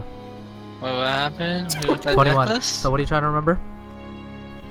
The necklace that they said was, That belonged to the Yeah, first that's- victim. Well, I yeah. have notes written about that. Oh, well, It's there you the go. Amethyst amulet. Amethyst amulet. Amethyst is purple. There you go. Wait, But what- that was all that was all that was said? What I have written was, hold on, open notes. What I best got was that she had an amethyst amulet on her. Yeah. There was no like gold amulet, silver, or anything like that. Just that necklace? Amethyst is what Leon said when I had asked. Uh, Purple gem, though. I mean, let's go back to that merchant. why don't we find out? You Oh can yeah, we fuck. can go back to The merchant and find out if it was silver. or we can go back to Sisu. Did they confiscate this stuff? You never asked. Oh, okay. Why even not go back to him? Or we can always go back to the merchant as well. Guys got a couple Who's options closer? here. Who's closer? The CC. Not sure. Okay. So you guys begin heading back to CC's office. It takes about 30 minutes. I like 30. It's a nice round number. Hey, no. Make it 20. Make it 20. It's 30. 30. 30 is a God nice damn even it. number. Yeah, 30 is a nice God even damn. number. So you guys take the next 30 minutes to traverse through the district of the Warforged district, and eventually find yourselves back at the building that belongs to the Holy Sentinels of Wiham. And you guys go through the whole procedure, going through the front, and talk to the attendant, look for the thing, and you guys eventually find yourselves at the front of the office belonging to CC. Oh no. You knock. You hear a voice. Come in. I walk in. You walk in. You see Investigator CC, who's now standing up. You didn't notice this the first time, but he is a halfling. He's quite short. Isn't he a cute little fella? He's currently standing up, looking at the bulletin board behind him that has like a bunch of papers and like several of those red threads that are like connecting. He again looks puzzled. Again, without really breaking eye contact with the with the things that he's looking at, he kind of just like moves his head to the side. Take a seat. I sit down. You sit down. So, what is I join him in sitting down. Sure. I would say there's only like 2 chairs. I sit on the floor. You sit on the floor, sure. Lady Lionheart is, just standing, I guess, somewhere. He turns around, kind of like leaning on the desk. So, what have you learned? Anything new? I don't know if it's nearby. Did you confiscate the items from the merchant? Yes, we did. Do you have them here? Would you like to see them? Yes, please. Then come with me. And he begins to kind of like collect himself, takes one last look at the bulletin board, and heads out the office. Follow. So you guys follow him, and again, a halfling kind of character. He's wearing light clothing and light yet fine clothing, and again, he's a short fellow, which is a stark contrast to the other people here in the hall of the Holy Sentinels here in Wiham. Which are usually, these are the guards that are like usually pretty big people. He eventually kind of like takes you guys up some stairs, down some stairs, and eventually kind of like takes you through the winding structure of this place, and eventually you guys find yourself in like what appears to be a basement, and there's a door, and on it emblazoned evidence room. Yeah, opens the door and kind of like motions you guys in, if you will. You walk in, and I guess the rest of you walk in, and he walks in as well. He eventually navigates. So this room, kind of like an old musty room. There's like a smell of like light mildew. There's as you guys walk in, he picks up a lantern, kind of like lights it. It's kind of like a dark kind of basement kind of setting, but he lights up the lantern, looks around, and eventually finds what appears to be some kind of like multi-tiered like desk. And he opens one of the drawers to it, sets the lantern down, and he's going through it, and he pulls out a couple objects. And he puts out the objects, lays them out in front of this what appears to be like a desk or some kind of holding container. And in front of you is again an amulet with a purple gem in the center. There's also Is the amulet silver? Yes. Oh, there you go. It's a silver amulet. It's a silver amulet with a purple gem adorned in the middle of it. Does it look similar to the one that was on? Relatively so, yeah. Larger. Relatively so, yeah. So he pulls out the amulet. Is this what you're looking for? Yes, it is. So, with the lantern behind him, kind of like flickering gently. What else have you guys learned? What's up with this amulet? You want to tell him, Bly? I told him that had found something with the merchant. And What about the merchant? are they flying? Huh? You're still drunk. Give me con saving throw. 19. Your symptoms begin to clear up, and your double vision becomes like a singular vision. It's a little woozy though, but you feel better slightly. Oh, my fucking head. What happened last time when you're asking me? What'd you find out at the merchant? Oh, yeah, the merchant. Oh, my fucking head. Where to start? Okay, so, yeah, I talked to the merchant, and while she insisted that she wasn't the one to, steal, well, at first she said she did not commit the murder, to which I give her the benefit of the doubt. Then when I asked her about the items, she said she didn't pilfer or steal or have stolen any of the items. Again, predictable. But she did give me a detail saying that those items were given to her by an elvish man of sorts. Okay. Her details were a bit hazy at the moment, but in terms of what I've known, it's an elvish or half-elf man with brown hair and gray eyes. You guys see CC, investigator CC take a moment to like step back and think. It doesn't really fit any of our suspects, unfortunately. I know. What does that mean? Does that mean anything to you all? It could. I have a question about eyes. Eyes, what about?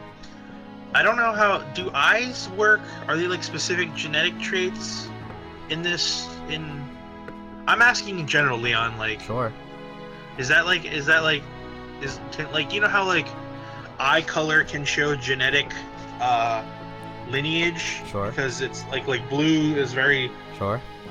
If you have two blue-eyed parents and you have a kid with brown eyes, it's like very rare for that happening. Like it should be blue. Sure, like recessive genes and whatnot. Sure. Yeah, like. Yeah, we're Is getting into gray the eyes science a of common it. thing? Well, I'm not trying to get too specific, but like, Who knows? because it seems like Silver Moon has the same colored eyes as this character that the merchant describes, but not the same colored hair. Who knows? That could be a wig. I don't know. That's why I'm asking. I don't know. You tell me. I don't know. That's why I'm asking, Leon. I'm really confused right now. Who knows? You know if Roger Silverman has any, like, son's brother or something around here? Not that I his know brother? of, no. He does have a spouse, but that's about it. Spouse? A wife.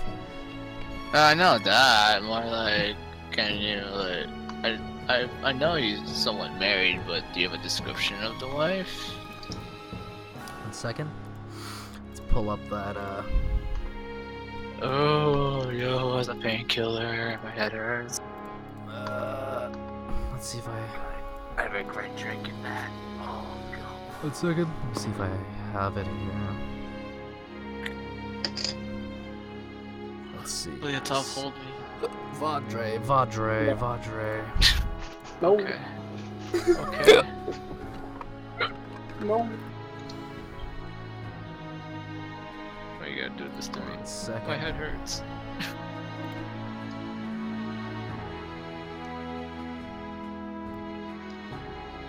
Okay, got it. Yeah, his spouse by the name of Cybele. Cybele? Sybel. Cybele. Cybele Silvermoon. Okay, where's Is there anything in particular that you would like to know about her? her What hair does she color? look like? Hair color? I don't have the notes with me on hand. It's back in my office. You guys, is there anything else you would like to see from the evidence? Can I look at the tools and other stuff? Say that again? The other stuff that was confiscated from the merchant. Well, What exactly are they? we have this instrument here that belonged to the minstrel or entertainer, and he pulls out a what appears to be like a lute or like a guitar. It's a couple like blood stains on it. And the final item that was confiscated was a weapon from the second victim, and he pulls out what appears to be a short sword. These all belong to our victims, and we confirm through talking with people. Was there signs of a real battle on the scenes? Well, That might have been. for the we can't really say for certain, but the only one who could put up a fight if he was allowed to would be our second victim. He was a budding fighter, after all, but we can't really say for sure. Is the sword like bloodstained on the blade? And yes, very much so. From the blood on the blade, it seems there was a conflict, but other than that, that's all we really have. So, any leads, any clues, and he looks to the four of you.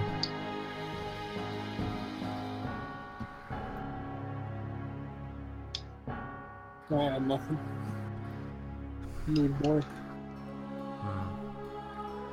Well, by the way, when does your contract end with the Hunter's Pride? How much time do we have left?